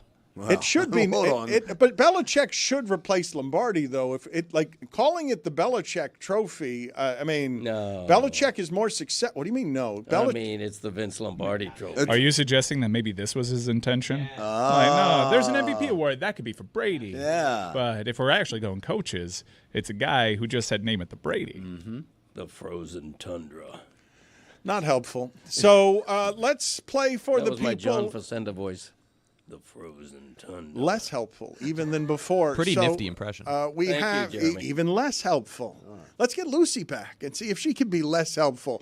Let's get some sound here from Stephen A. Smith here, and you guys tell me if I were to tell you that this was a private conversation and this was not for television. Stephen A. Smith was pulling a father aside to tell him that he should not have his son deployed to fight in that particular war that seems to be going poorly if the tone and the cadence and the advice wouldn't be comparable. Right now, Bronny James is averaging 0.3 points, 0.3 assists, and 0.4 rebounds. You know what people are saying. You know what they're going to do to this kid. In 13 games, he has played 44 minutes. He has scored 4 points. He is shooting 1 of 16 from the field, 0 for 7 from three-point range. How are you doing him favors? And I'm saying this with compassion. I'm asking the greatest player in the game, one of the top 2 players in the history of basketball, an ambassador for this game, the face of the league, a 4-time champion, a guy that's gone to 10 NBA finals, one of the greatest we have ever or will ever see, who is a basketball savant. You know what these numbers mean. You know what it's going to do to your son, to people who are missing out on opportunities, that are busting their tail on other NBA teams in the G League, in Europe, and everywhere else, what kind of opportunity they're starving for. You're exposing your son like this? I love the Stephen A. crutch. I don't know if you guys ever noticed this. When he's making a take, is to just start naming things off a resume. He loves going to that. Like, if he's talking about LeBron James, the point he's trying to make, he has to take a sidetrack to remind you. 17-time All-Star, 22-time this, that. None of these things support his point or further his point in any way. They're just words to let him kind of think of some other stuff. Why is Mad Dog so yellow in this clip? Can we put that back up there, please? Because this is jarring. He's listening the entire time, and I feel like we could have put a paper mache mannequin of Mad Dog up there because that lighting is so bad. It makes me. And he's doing a Zoolander face for some reason. Real. He looks like a Simpsons character. Oh wow, that's a good call, Roy. It is the face of jaundice. He looks like Lenny. Lenny, yes, like Lenny from The Simpsons. That color is very poor lighting. It's doing him no favors, but that is a good look. That right there, that's how he got the job. That is the reason that he is the giant that he is in the industry, why it is that he can share a space with Stephen A. Smith. I'm going to do it now. He invented sports radio. He started his own satellite channel. Hold on. Tell me that's not a good call. Tell me that's not a good call. Yes. That is a Simpsons character on stage who is also on the screen, who is also yellow. It is uncanny. It is the same thing, really. Same haircut. What do you make of this just general parental concern when Amin says of Belichick, and when Mike says of the idea of any time you put content out there, what it is there for, especially in the internet age, mostly in the internet age, is to be made fun of. It's to be a source of jokes. Duval. To create a content factory around what is a parental concern that I think is a little bit extreme, right? I mean, this is a professional basketball player, son of a famous person who's been famous since he was 16 years old. The level of concern, and furthermore, whatever you're thinking of his basketball talents in the G League, he's been better, correct? Like he's allowed to grow some, correct? Yeah, he just had a 30-point game in the G League. I think we all owe Bronny James an apology. Uh-oh. This is the other side of this. No, as media, as people who consume and cover basketball, he's the 55th pick. No one has ever paid this much attention to a player drafted at the end of the second round. And that player, who was drafted at the end of the second round, scored 31 points the other night in a G League game. He's averaging 23 points per game over his last three, shooting 46% from three. He's played really well at the G League level as a rookie second-round pick. And now, at the big league level, in the NBA, he gets torched by Tyrese Maxey, a great all-star caliber guard. It's going to happen. No one's paying attention to the games where Pelle Larsson, a second-round pick for the Heat, has 3 fouls in the first minute and a half. But if it was Bronny, we would be losing our minds nationally. And I'm so frustrated on his behalf that he can't just start an NBA career the way that any other kid drafted in that spot would be able to. He works hard. I don't need Stephen A. Smith to tell me how to parent my son, okay? If you're the son of Rembrandt, you're allowed to try your hand at painting, knowing that you're never going to be your dad. Charlie Woods, perfectly entitled to take up a golf career, even though he's never going to be his dad.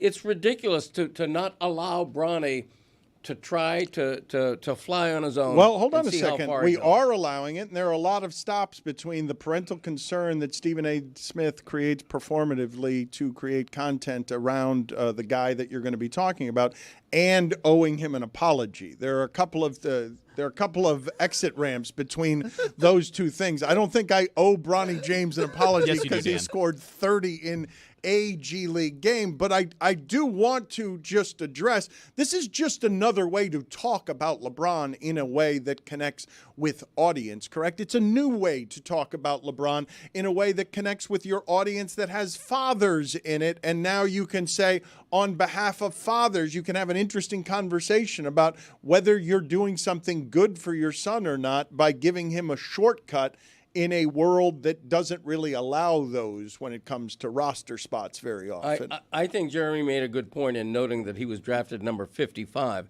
I don't know what the history of 55th draft picks is. It can't be very good. And the idea is he came in without much expectation. He came in 55th. It's not like we were expecting him to be an all-star by now or to be, starting for his team. It's crazy. Let him fail. Let him. I mean, what's real here? What's true? What between the two spots? What is the accurate basketball appraisal? The accurate basketball appraisal is the same one it was before the draft. This is someone who right now is not an NBA player, would get very well serviced to have a couple of years of development somewhere in a controlled environment, and then in a few years he exhibits certain traits that maybe could be polished into a serviceable NBA rotation player. That day is not anywhere soon. And so when JJ Redick says, I put him in a tough spot, I said, what's the spot? An NBA game?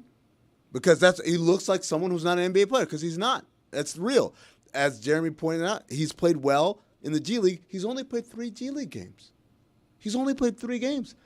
He's played 10 overall because there was like the tournament technically, and in that he wasn't as good as he's been in the last few games. I'm talking about just regular, and we're not talking about the showcase. We're just talking about, hey, I play for the team. These are my numbers. This is what I do. They've been good. And like in 3 games though, right? Like the idea that to me. And I can't speak as a parent. I'm just speaking as a basketball person. As a basketball person. You can speak as a parent. I can, but I don't want to do that, right? To me, that's the performative. This has nothing to do with LeBron as a parent, right? It has everything to do with if you want this player to get better, let him just stay in the G League.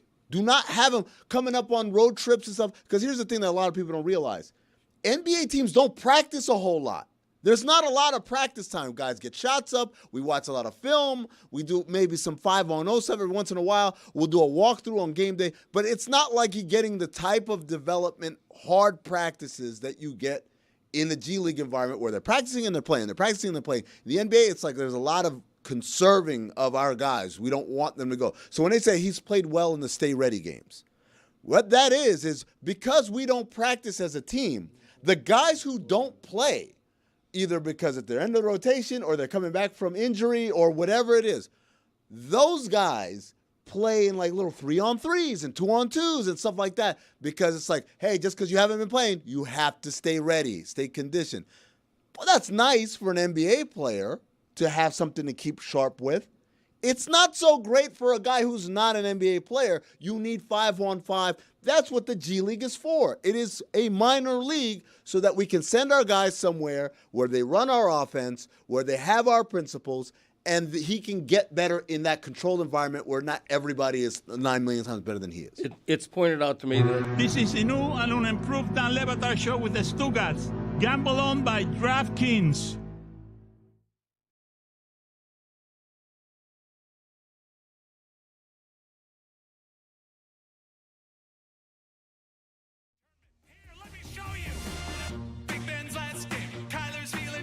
Upsets in Green Bay and in Tennessee.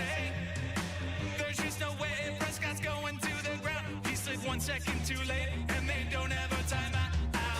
Josh Allen, Pat Mahomes, Arrowhead, become personal playgrounds. Too much time, 13 ticks. Holy shit, he's gonna do it all again, do it all again.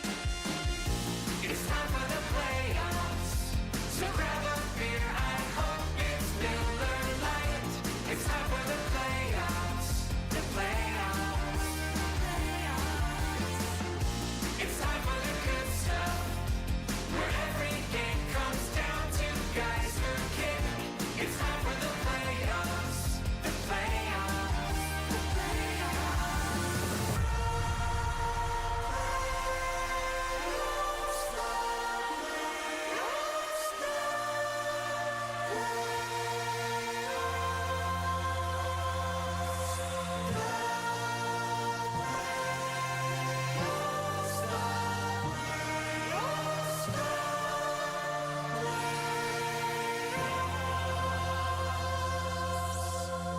The playoffs sometimes mean having to say goodbye, even if you're not ready.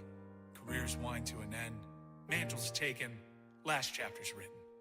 But stars emerge to write new, exciting stories. For every door that closes, a new one opens. For every immunized quarterback that falls short, there's a young hotshot ready to take his place. There's nothing quite like playoffs, the playoffs. Heavy is the head, then where's the crap? I'm talking about the greatest of all time. He can turn it around in just one play. You can watch it all happen in the playoffs. The playoffs, it's the playoffs. Never is afraid, I see his face, the chosen.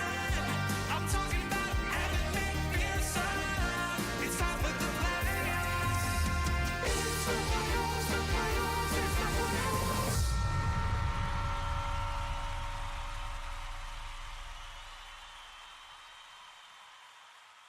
Evan McPherson? The GOAT? He's a kicker. I mean, Tom Brady's bed's still warm. Tom Brady just left. You're the greatest of all time.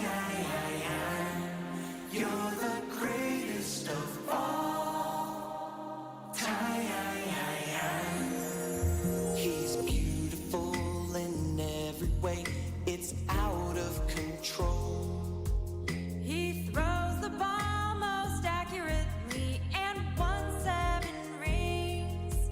So good at quarterbacking, he's mentor of decade teams. A 6-round draft pick with a chip on his shoulder and a dimple on his chin. You're the greatest of all time. You're the greatest of all time.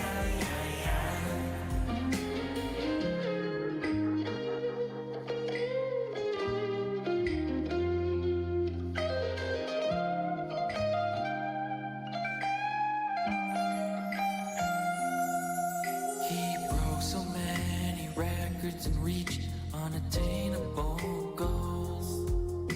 I said he was done 10 years ago when he shoved it down my throat. He played the Jets twice a year and always ripped out their souls. And just like that, he left us all wanting more. He's a certified gold. You're the greatest of all time.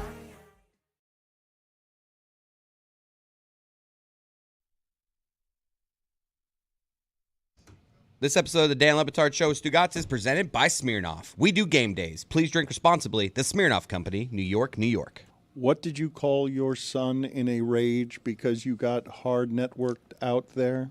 You know, I didn't mean it, but I just kiddingly referred to him as the Bronny James of broadcasting. You know, it wasn't meant as an insult. I mean, it was an insult. Like, how can that not be an insult? I think the biggest insult is for you because he's telling you that he's the LeBron James of broadcasting. Well, I didn't want to say it, but thank you. There are similarities, really old. People think you should probably hang it up. Thank you, Amin. I appreciate that. What did you say? I wasn't listening. Pablo Torre joins us now. Pablo Torre Finds Out is the name of the ever-growing, ever more popular podcast. Wanted to throw some subject matter at you that I have not talked about in a couple of weeks. On First Take, Cam Newton was objecting to how it is that Mark Andrews was getting ripped for not meeting the media after dropping the ball. And he mentioned, by way of comparison, why do reporters get to tell Mark Andrews that he has to come out and talk when FS1 has this lawsuit all around its sports department, and none of those people have come out and talked? I understand it's a false equivalency. Wait a minute. You laugh, but when Gilbert Arenas says something, you say, well, this is the player's perspective. And I understand that you might not like the equivalency, but this is the opinion of some players, most publicly Cam Newton. Yes, but he's sorely mistaken, and it's proven out by the equivalency, right? It's a completely false equivalency between a legal matter and a performance on the field or in the field of play matter. And what is your take here, Pablo, in what is fair play when it comes journalistically to the lawsuit in general? For example, I've made some mistakes over the years, most recently, I would say, in talking in any way about the Dwight Howard lawsuit. And I only did so because I got the permission from Dwight Howard once he talks about it publicly. Now it becomes a news item. That's always been my standard on these things. What is the correct standard now as all of these things change? Because anyone can allege anything in a lawsuit. And in the modern age, we're going to feed on it whether it's fair or not. There aren't going to be many standards. And furthermore, the mainstream media is going to lose by exhibiting any standards because it's going to be feeding frenzy on the internet and sort of like there is nothing that's happened with Fox Sports recently that has been talked more about than what's going on with that lawsuit. Yeah, I do like that Cam Newton is now like an ombudsman character. I just appreciate that. I like his hats. I like his journalistic curiosities.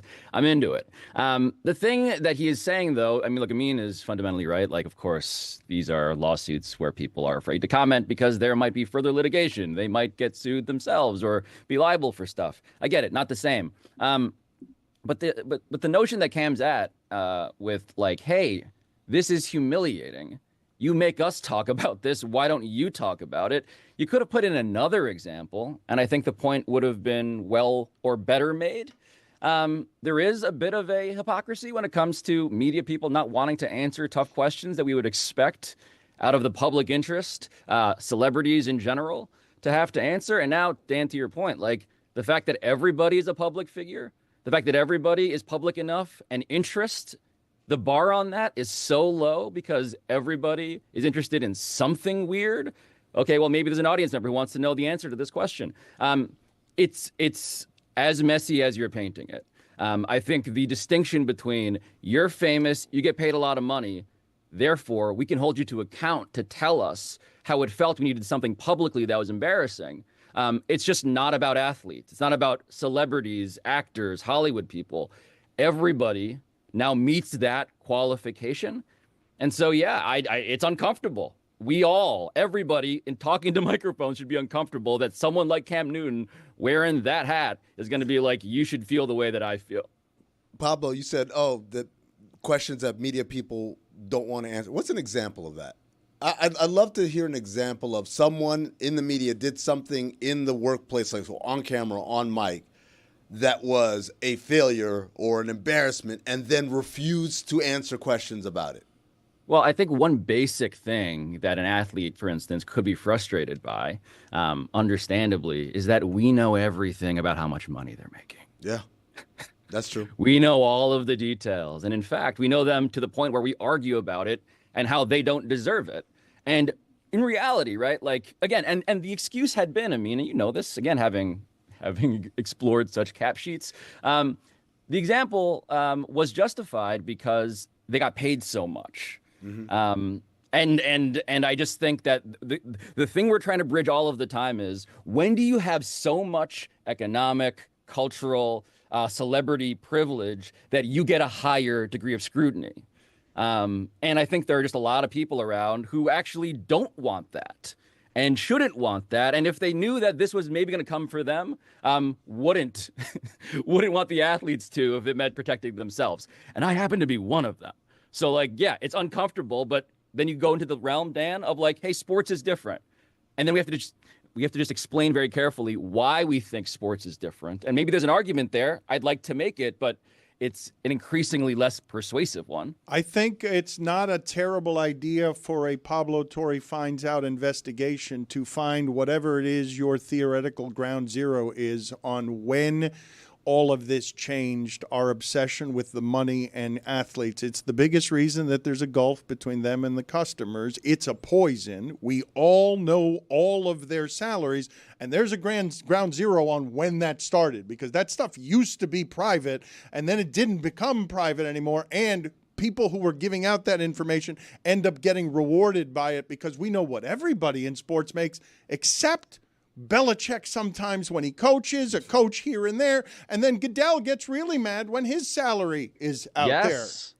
Yes, I think the immediate hypocrisy, right, is not, and this is where I would push back on Cam, I guess, like the real beneficiaries of the unequal treatment between athletes, let's say, and other people, maybe similarly situated, increasingly similarly situated, isn't media people. It's their bosses. Mm-hmm.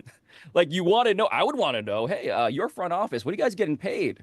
Right? Like, it's uncapped, number one, typically. It's a fascinating thing. What would you spend on executives when there was no restriction on how much you could pay them? And the Goodell thing is maybe the most flagrant one, because the answer invariably ends up having sticker shock, right? It's like 50. Fact check me, please. Jeremy, I trust your journalistic ethics. Please tell me what Roger Goodell has been making the last couple of years. But it's like $50 million or something. I think it's more private because he didn't like that it was out there. I think it's harder to find out now because he didn't enjoy that it was out there before when it was in the 30s. Well, and I think the other thing that you can lump onto that is also the availability. So, for example, Pablo's, well, I guess not beloved Knicks anymore because he's a Sixer fan, but Leon Rose has famously spoken to the media, I think, twice since he took over. Yes. He just doesn't talk. That's it. And the Knicks are fun and good. Well, I mean, so not the entire time, but yes, they're fun and good now, but he still does not talk. It's easy to say, well, I don't need to talk. The team is doing great. They could talk for themselves. But there was a time when they weren't doing so great, and this dude still was like, yeah, I'm not talking to the media. I don't need to. But I do want to make the case for why sports and athletes do deserve to be held to a degree of scrutiny that is higher, right, than just, let's say, again, the average citizen. I mean, it was hard, right? I remember Naomi Osaka, the tennis player, of course, basically making an argument. I fundamentally feel not just uncomfortable, but I feel that it's unfair that Naomi Osaka, gets scrutinized in my most emotionally harrowing moments after a defeat by people who are just trying to pick at the bones of my life. It feels mean. It feels cruel. It feels unfair. It feels, in her view, I think, institutionally, just wrong. And I do have an argument against that, right? Like, the whole point of performing in public, fundamentally, is that you get the benefits of the crowd, but also the pain. Like, if we are to consider what you do important, people are going to care enough to dissect it.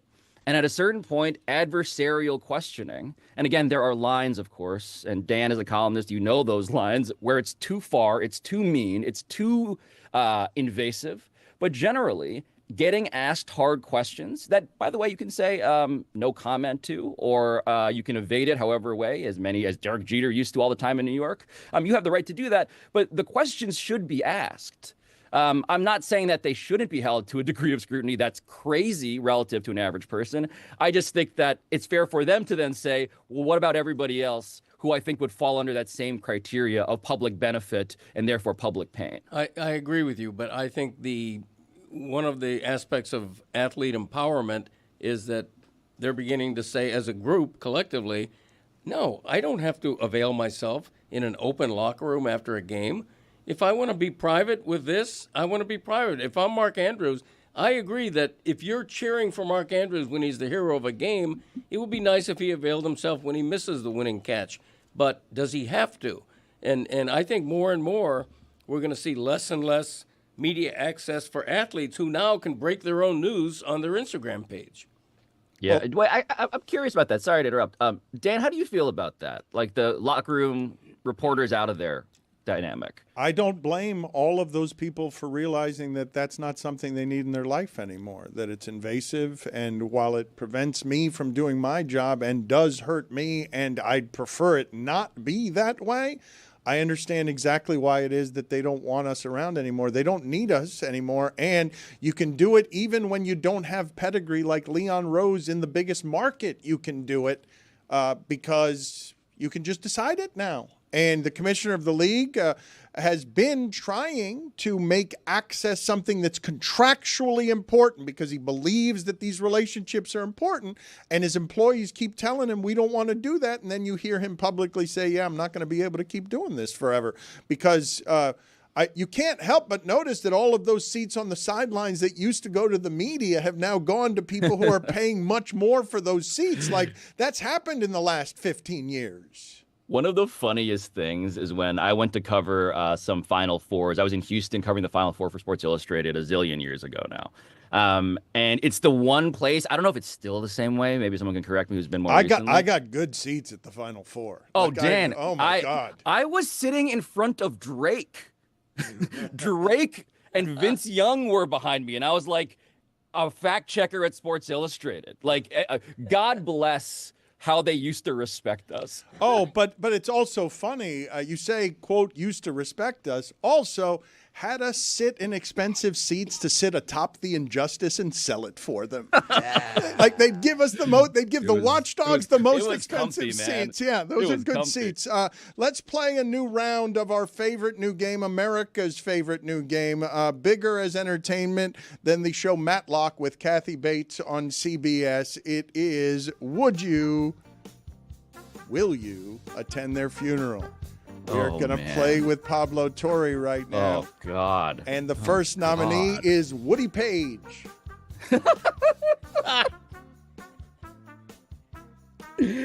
I just got to Google to make sure that this is a hypothetical right now. Hold on real quick. Okay. Jesus. What are you doing? No, I'm just making sure that this is not a trap inside of a trap. What are you texting? I'm going. Cut out the part where I had to Google anything. I'm going. I'm there. Of course I'm there. He's the most popular person on a show that is soon to be allegedly dearly departed that changed my life. And Woody Page, even though he used to steal my FaceTime topics during the show after I used to say to the producers, I do feel like I owe him a debt, and that's a literal debt because my daughter is going to a private kindergarten probably next year. So, that's me. Around the Horn. Would you go to the funeral for Around the Horn? I might be performing at it. Technology.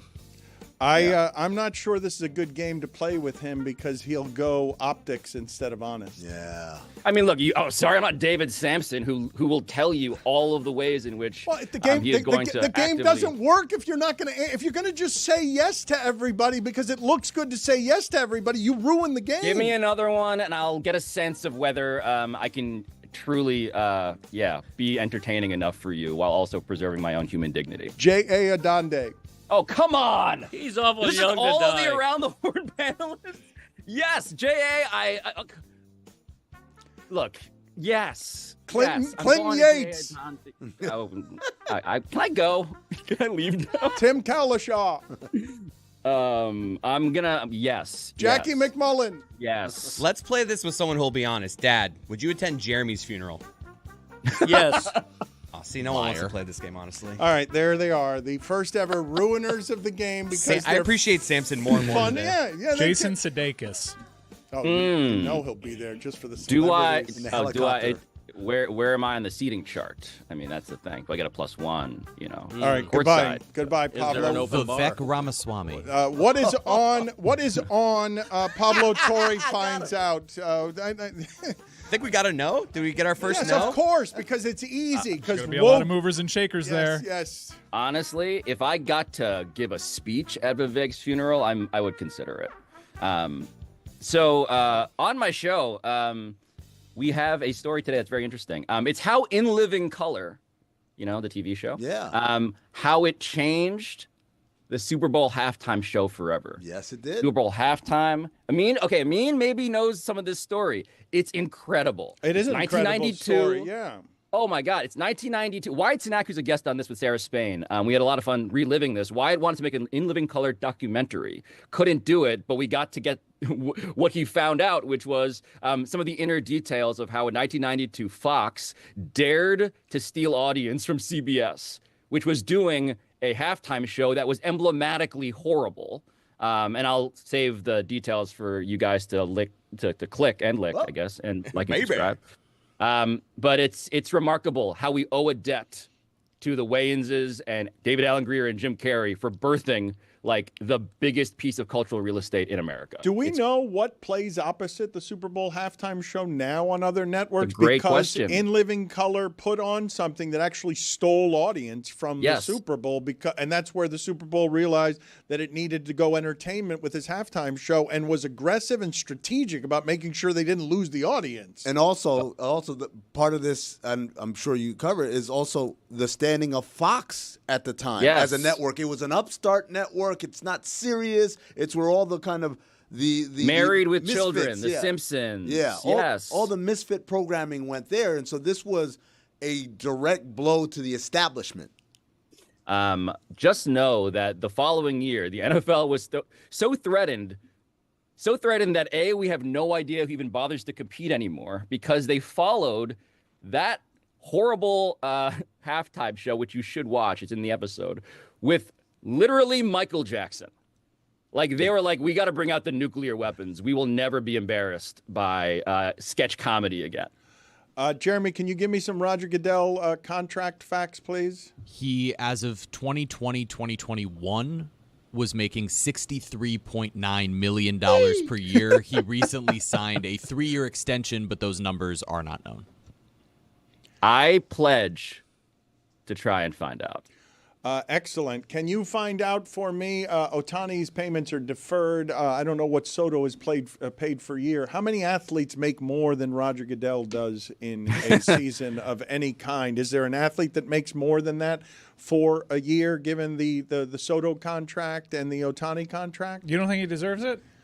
Yes, probably as someone who continues to make profit for the league. I understand. He's overseeing the biggest thing. I understand how there are stars that are really good at their job that you would argue are better at their job, but he oversees those stars doing their job. Like, he keeps the machine humming. I mean, the only way that I disagree is just because of how tired I am about all the inequities that make for labor bodies to be worth less than CEOs, that create the divisions in this country that make people celebrate when a CEO for a healthcare industry is murdered in the street because of how much money he's making off of the pain of others.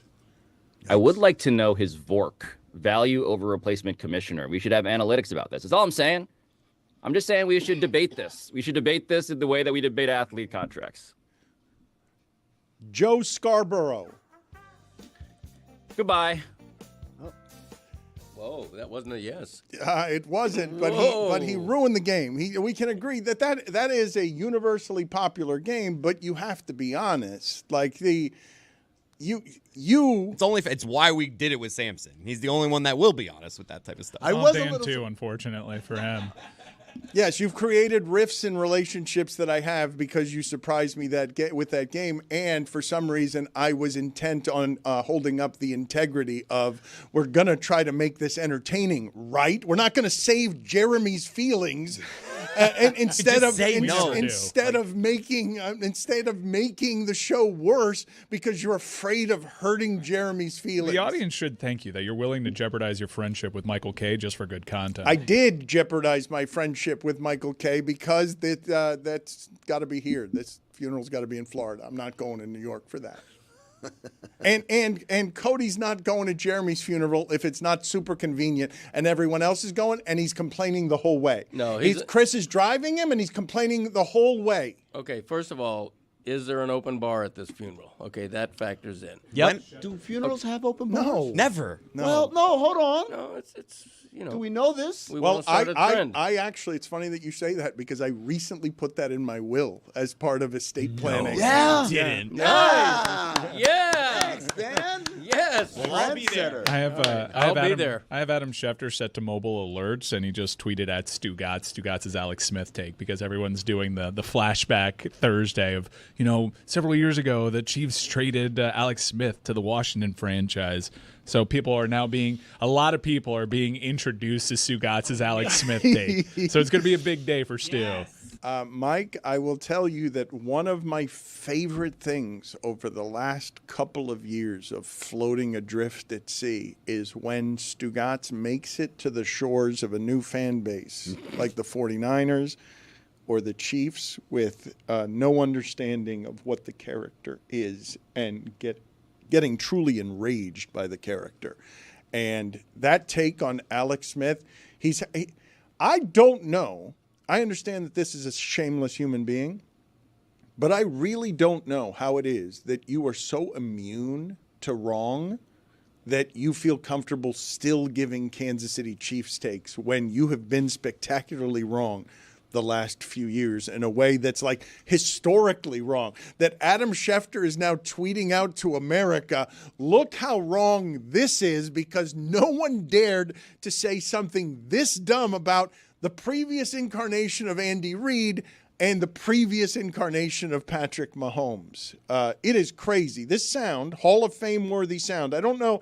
I'd like at some point before the end of our 20th anniversary for us to have a ranking that indeed selects some favorite show moments, some historic show moments. I would put this sound up against any ever said on our show for being most wrong. Tough to be better than 27-9 over your last 2 seasons and change. Like, go ahead, Andy Reid. I dare you to go 14-2 and allow Alex Smith to leave Arrowhead Stadium to leave Kansas City. Go ahead, I dare you. Because of Patrick Mahomes. Because you think you could turn Patrick Mahomes into something that Alex Smith is not. Alex Smith is a very good quarterback.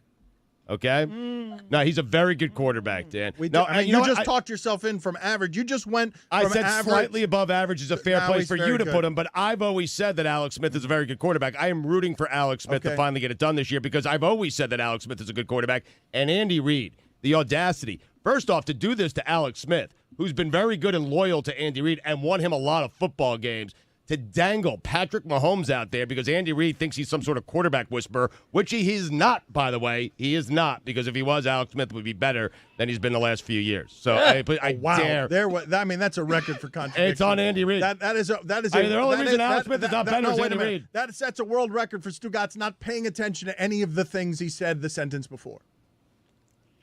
They've made 7 straight AFC championship games since then. Then I never realized that early on in that sound. We always get caught up in the which he is not part. But I've never realized early in the sound he says he's a very good quarterback. And you said he was above average. I said, no, I'm saying that's okay for you to say. He took his take, he threw it on you, brought it back to him saying he's very good, and then end up contradicting himself again by saying if he was so good, Andy Reid. That's not nice of Schefter. Well, Stugotz tweeted at him, so. It's perfect. Which he is not, by the way. I love that slur there. You don't even. Which he is not, by the way. Which he is. Wait, say it again. Which he is not, by the way. He does, yeah. One more time? Which he is not, by the way. Is multiple syllables there He for is. some He reason. is Yeah. not. Pronouns. Which he is not, by the way. My pronouns are he, his. So wait. Which he's not, by the way. So Schefter has tweeted that out to his how many followers to bring attention to Stugotz being this kind of wrong. 11.4 million. Now, that is going to end up feeling more historically wrong than me saying that the Lions of Roy Williams and John Kitna were going to make some noise in the playoffs, and then they went 0-16. Yeah. John Kitna. God, that's brutal. What were you Well, he got thinking? hurt. If Kitna had gotten, if he had stayed healthy, they wouldn't have been. That's when Orlovsky's running through the back of the end zone and stuff. Like, I'm watching that season. They were so good in the preseason. Roy Williams. And that's how Orlovsky realized he can't criticize quarterbacks. Well, let's see if we have the Lion sound. Is it just as bad? Lions are going to be very good this year. The Detroit Lions are going to be very good this year. I own that comment. Sure. Calvin Johnson is going to be really good this year. You know what you've seen so far from Ted Ginn? You've seen all of a sudden you've seen Ted Ginn's second year. You're like, oh, well, look at that. Look, he's figured some things out. He looks a lot better than he looked last year. Calvin Johnson is a lot better than Ted Ginn. Sure is. He's a lot better than Ted Ginn, and he's a lot better this year, and he was a lot better last year, and he will be a lot better every year that they're healthy in the league at the same time. Could be the best. And I like Ted Ginn. Could be the best tandem in the league, Dan. Sir, if Johnson's going Roy to be Williams that good, is amazing. oh, he's a freak. Roy He's Williams crazy. is amazing. Yeah, he's really and I good. just think the Lions are going to be really good this year. What a teammate Stugotz is. A good take sandwiched in a bad take. I mean, It was an obvious take, sandwich in a bad take. It became an. Calvin Johnson's really good, man. Look how good Ted Ginn is in year 2. Oh, my God. Yeah, how about that? What a great pick. by the Again, Dolphins. it became the 0-16 Detroit Lions. I believe no team had gone winless before that. Do I have it right? Was that the first winless team in the history of the sport? I think with a season that long. Yeah, Tampa Bay had gone 0-14 in like 76 or something like that. By the way, you sounded youthful. How old were you then? Oh, he sounded so young. Yeah, Didn't it he? sounded like you were like 19. Not yet. Destroyed by the weight of society. Or alcohol. It was just Stugotz. It wasn't any of the other things. And it is. I will say this vulnerably to the American public in a way that leaves me a bit crestfallen. It is a bit crushing to hear that sound, and not only sound younger, but clearly sound thinner. For sure. I think that's what that's what we meant. 100%. Jerks. You can hear it. I don't believe that that's something I could have heard before now when I can't unhear it. Before now, I don't think that you could have told me, could you hear someone getting fat in their speech? Can you hear someone getting old in their speech? I don't think, unless you play old sound for me, that I could have gone to the grave without ever having that as a realization. Instead, now everyone has it. So thank you for pointing that out. You are correct. I do sound more exuberant. Those Lions were the first non-expansion team since World War II to go winless. Do you guys not think that is a good idea for our show, that at some point at the end of our 20th anniversary to have like a suey of all sueys where we just where we just announce, here are the single best moments, sad moments, cringe moments, whatever it is those moments are, and what would qualify for most wrong you've been? Like, among you guys making public predictions, what would you guys put up against Stugotz's you can't bench Alex Smith for Patrick Mahomes, and me suggesting that the Lions, who were 0-16, were going to be very good? What would you put up? Your most famous embarrassment is that you traded Dan Marino in a column. Yes, I did. He was right, though. He was not right. Yes, I was. He was not right. He wanted to replace Dan Marino with Scott Mitchell. Yeah. It's a terrible take. It's an enduring take. I've said before that he did an interview in front of the Miami Herald building, and his face was pixelated, and they distorted his voice because it was such a blasphemous thing to say at the time. Sure. Chris Cody, do you have an eternal echoing embarrassment? Surely you do. I mean, you got caught looking at porn during the finals. That's not. No, that forgot about that. Yeah, that's not apples and it's oranges. exactly what happened. It is what happened. That's Good not callback. It is looking what at happened. porn. But You had researching. been looking at porn you had before. been looking. I at had porn. been doing research for a podcast I had to record, and the tabs were open, and I hadn't realized There you when go. I cycled through the tabs trying to find the right window that it was up there. That's what happened. I wasn't watching porn during the finals. Right. What That's was that just podcast right about? before the What was the title of that podcast? Podcast is, I'm glad you asked, Yeah. Cinephobe. It's the No, podcast. I know what your podcast is Let him called. do- What was the episode that involved your Let watching him do the movie? thing. Yeah. Let him do the I thing. honestly, this Was it is Tiptoes? the LeBron James of broadcasting. What it's doing. I honestly thought he was teeing me up to do my spiel. I was like, oh, Graham, He Graham, was not. thanks. He No. was not doing He that. was so over your spiel. He was like, no, don't No, do we it. know the thing that you do. Tiptoes was the movie. The idea of my dad getting mad at someone else for wanting to plug their podcast. Like, we got you, I mean, if anybody should plug their podcast on this show, it's me. That's what I was. Le Batard never brings it up despite contractual obligations. The Greg Cody Show featuring Greg Cody. With the YouTube channel is something I'm asking you to support because I'm telling you that the funniest thing comedy has going for it right now is when comedy is the word that I meant to say. When You said it like walking. He said it like in See No Evil, Hear No Evil. When Gene Wilder, because he's deaf, he has to read lips. The broadcaster asked him, what do you think about the Khomeini? And he's like, oh, well, one comedy is just as good as another. the YouTube channel I am asking you to support of Greg Cody has in it what I- YouTube. Roku. Go on. You should watch. Maestro. Mealy. Cinephobe. No. The funniest thing going is Chris Cody being able to spot when his father's laughter has gotten to a point in the wheezing that it's going to become a cough. Here it comes. The here it comes. It's it's such a tight window, and I don't think you miss. Like I think that you might be betting 1,000 on knowing with perfect clarity when it is your father is about to cough. I'm trying very hard to always make him wrong, and it never works. And I can see it on you. Like So frustrating. I can see it on your face that you don't want him to be right, and then you start coughing, and then you get mad at yourself, and then you start coughing more. Yep, there Right. it is. There it is.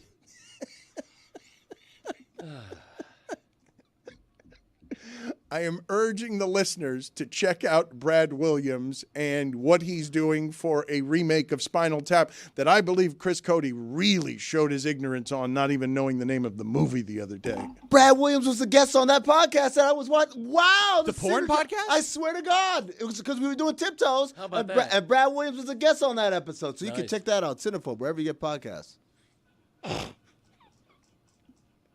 You flipped me talking about my podcast to you talking about yours. That was brilliant. Synergy. Well done. Amazing the chemistry that they have. Telling you what. Your podcast is growing in popularity, and I need your son over here. What am I going to He's do? right here. What do you mean? No, well, what am I going to do about the fact that your son is being, he's the executive producer in the acting role of executive producer, and I need his help over here, and I've been trying to get him out of that podcast, and I can't get him out of that You've been podcast. trying to sabotage me? You should ask Yeti how much attention I'm paying to the Greg Cody Show these days. Yeah, Yeti does the heavy lifting in terms of what Christopher used to do, believe me. Does it make you mad? Trust me, you know, a little bit. I'm happy to have Christopher on my show for the 1 hour a week that he devotes to actual recording. It feels like an actual upgrade to have not Chris producing I'm it, pretty right? sure Yeti sent an email to me and my dad like in the last week where he's like, the word of the year is effort. I think we could all like he was giving us a pep talk true, he of was. like I think we should I love that man with my whole heart. giving Greg Cody a pep talk for his own podcast. Yeah, I said we put in enough effort. Don't worry about it. It's bare minimum. And you expect your son to put it in on your behalf, and now he's only giving you an hour, and you're getting mad at him, and now Yeti is trying to produce the both of you by teaching both of you how to work. Yeah, we put in a lot of effort on the Greg Cody Show with Greg Cody. Believe me, it's not just the hour of recording. There's a lot of preamble, a lot of organizing, a lot of planning, staff meetings. You know, everything's going on. No, there isn't. How many staff meetings have you had? There hasn't been a staff meeting unless it's a meeting you're walking into with a staff. That's right. Holding a staff. Yes.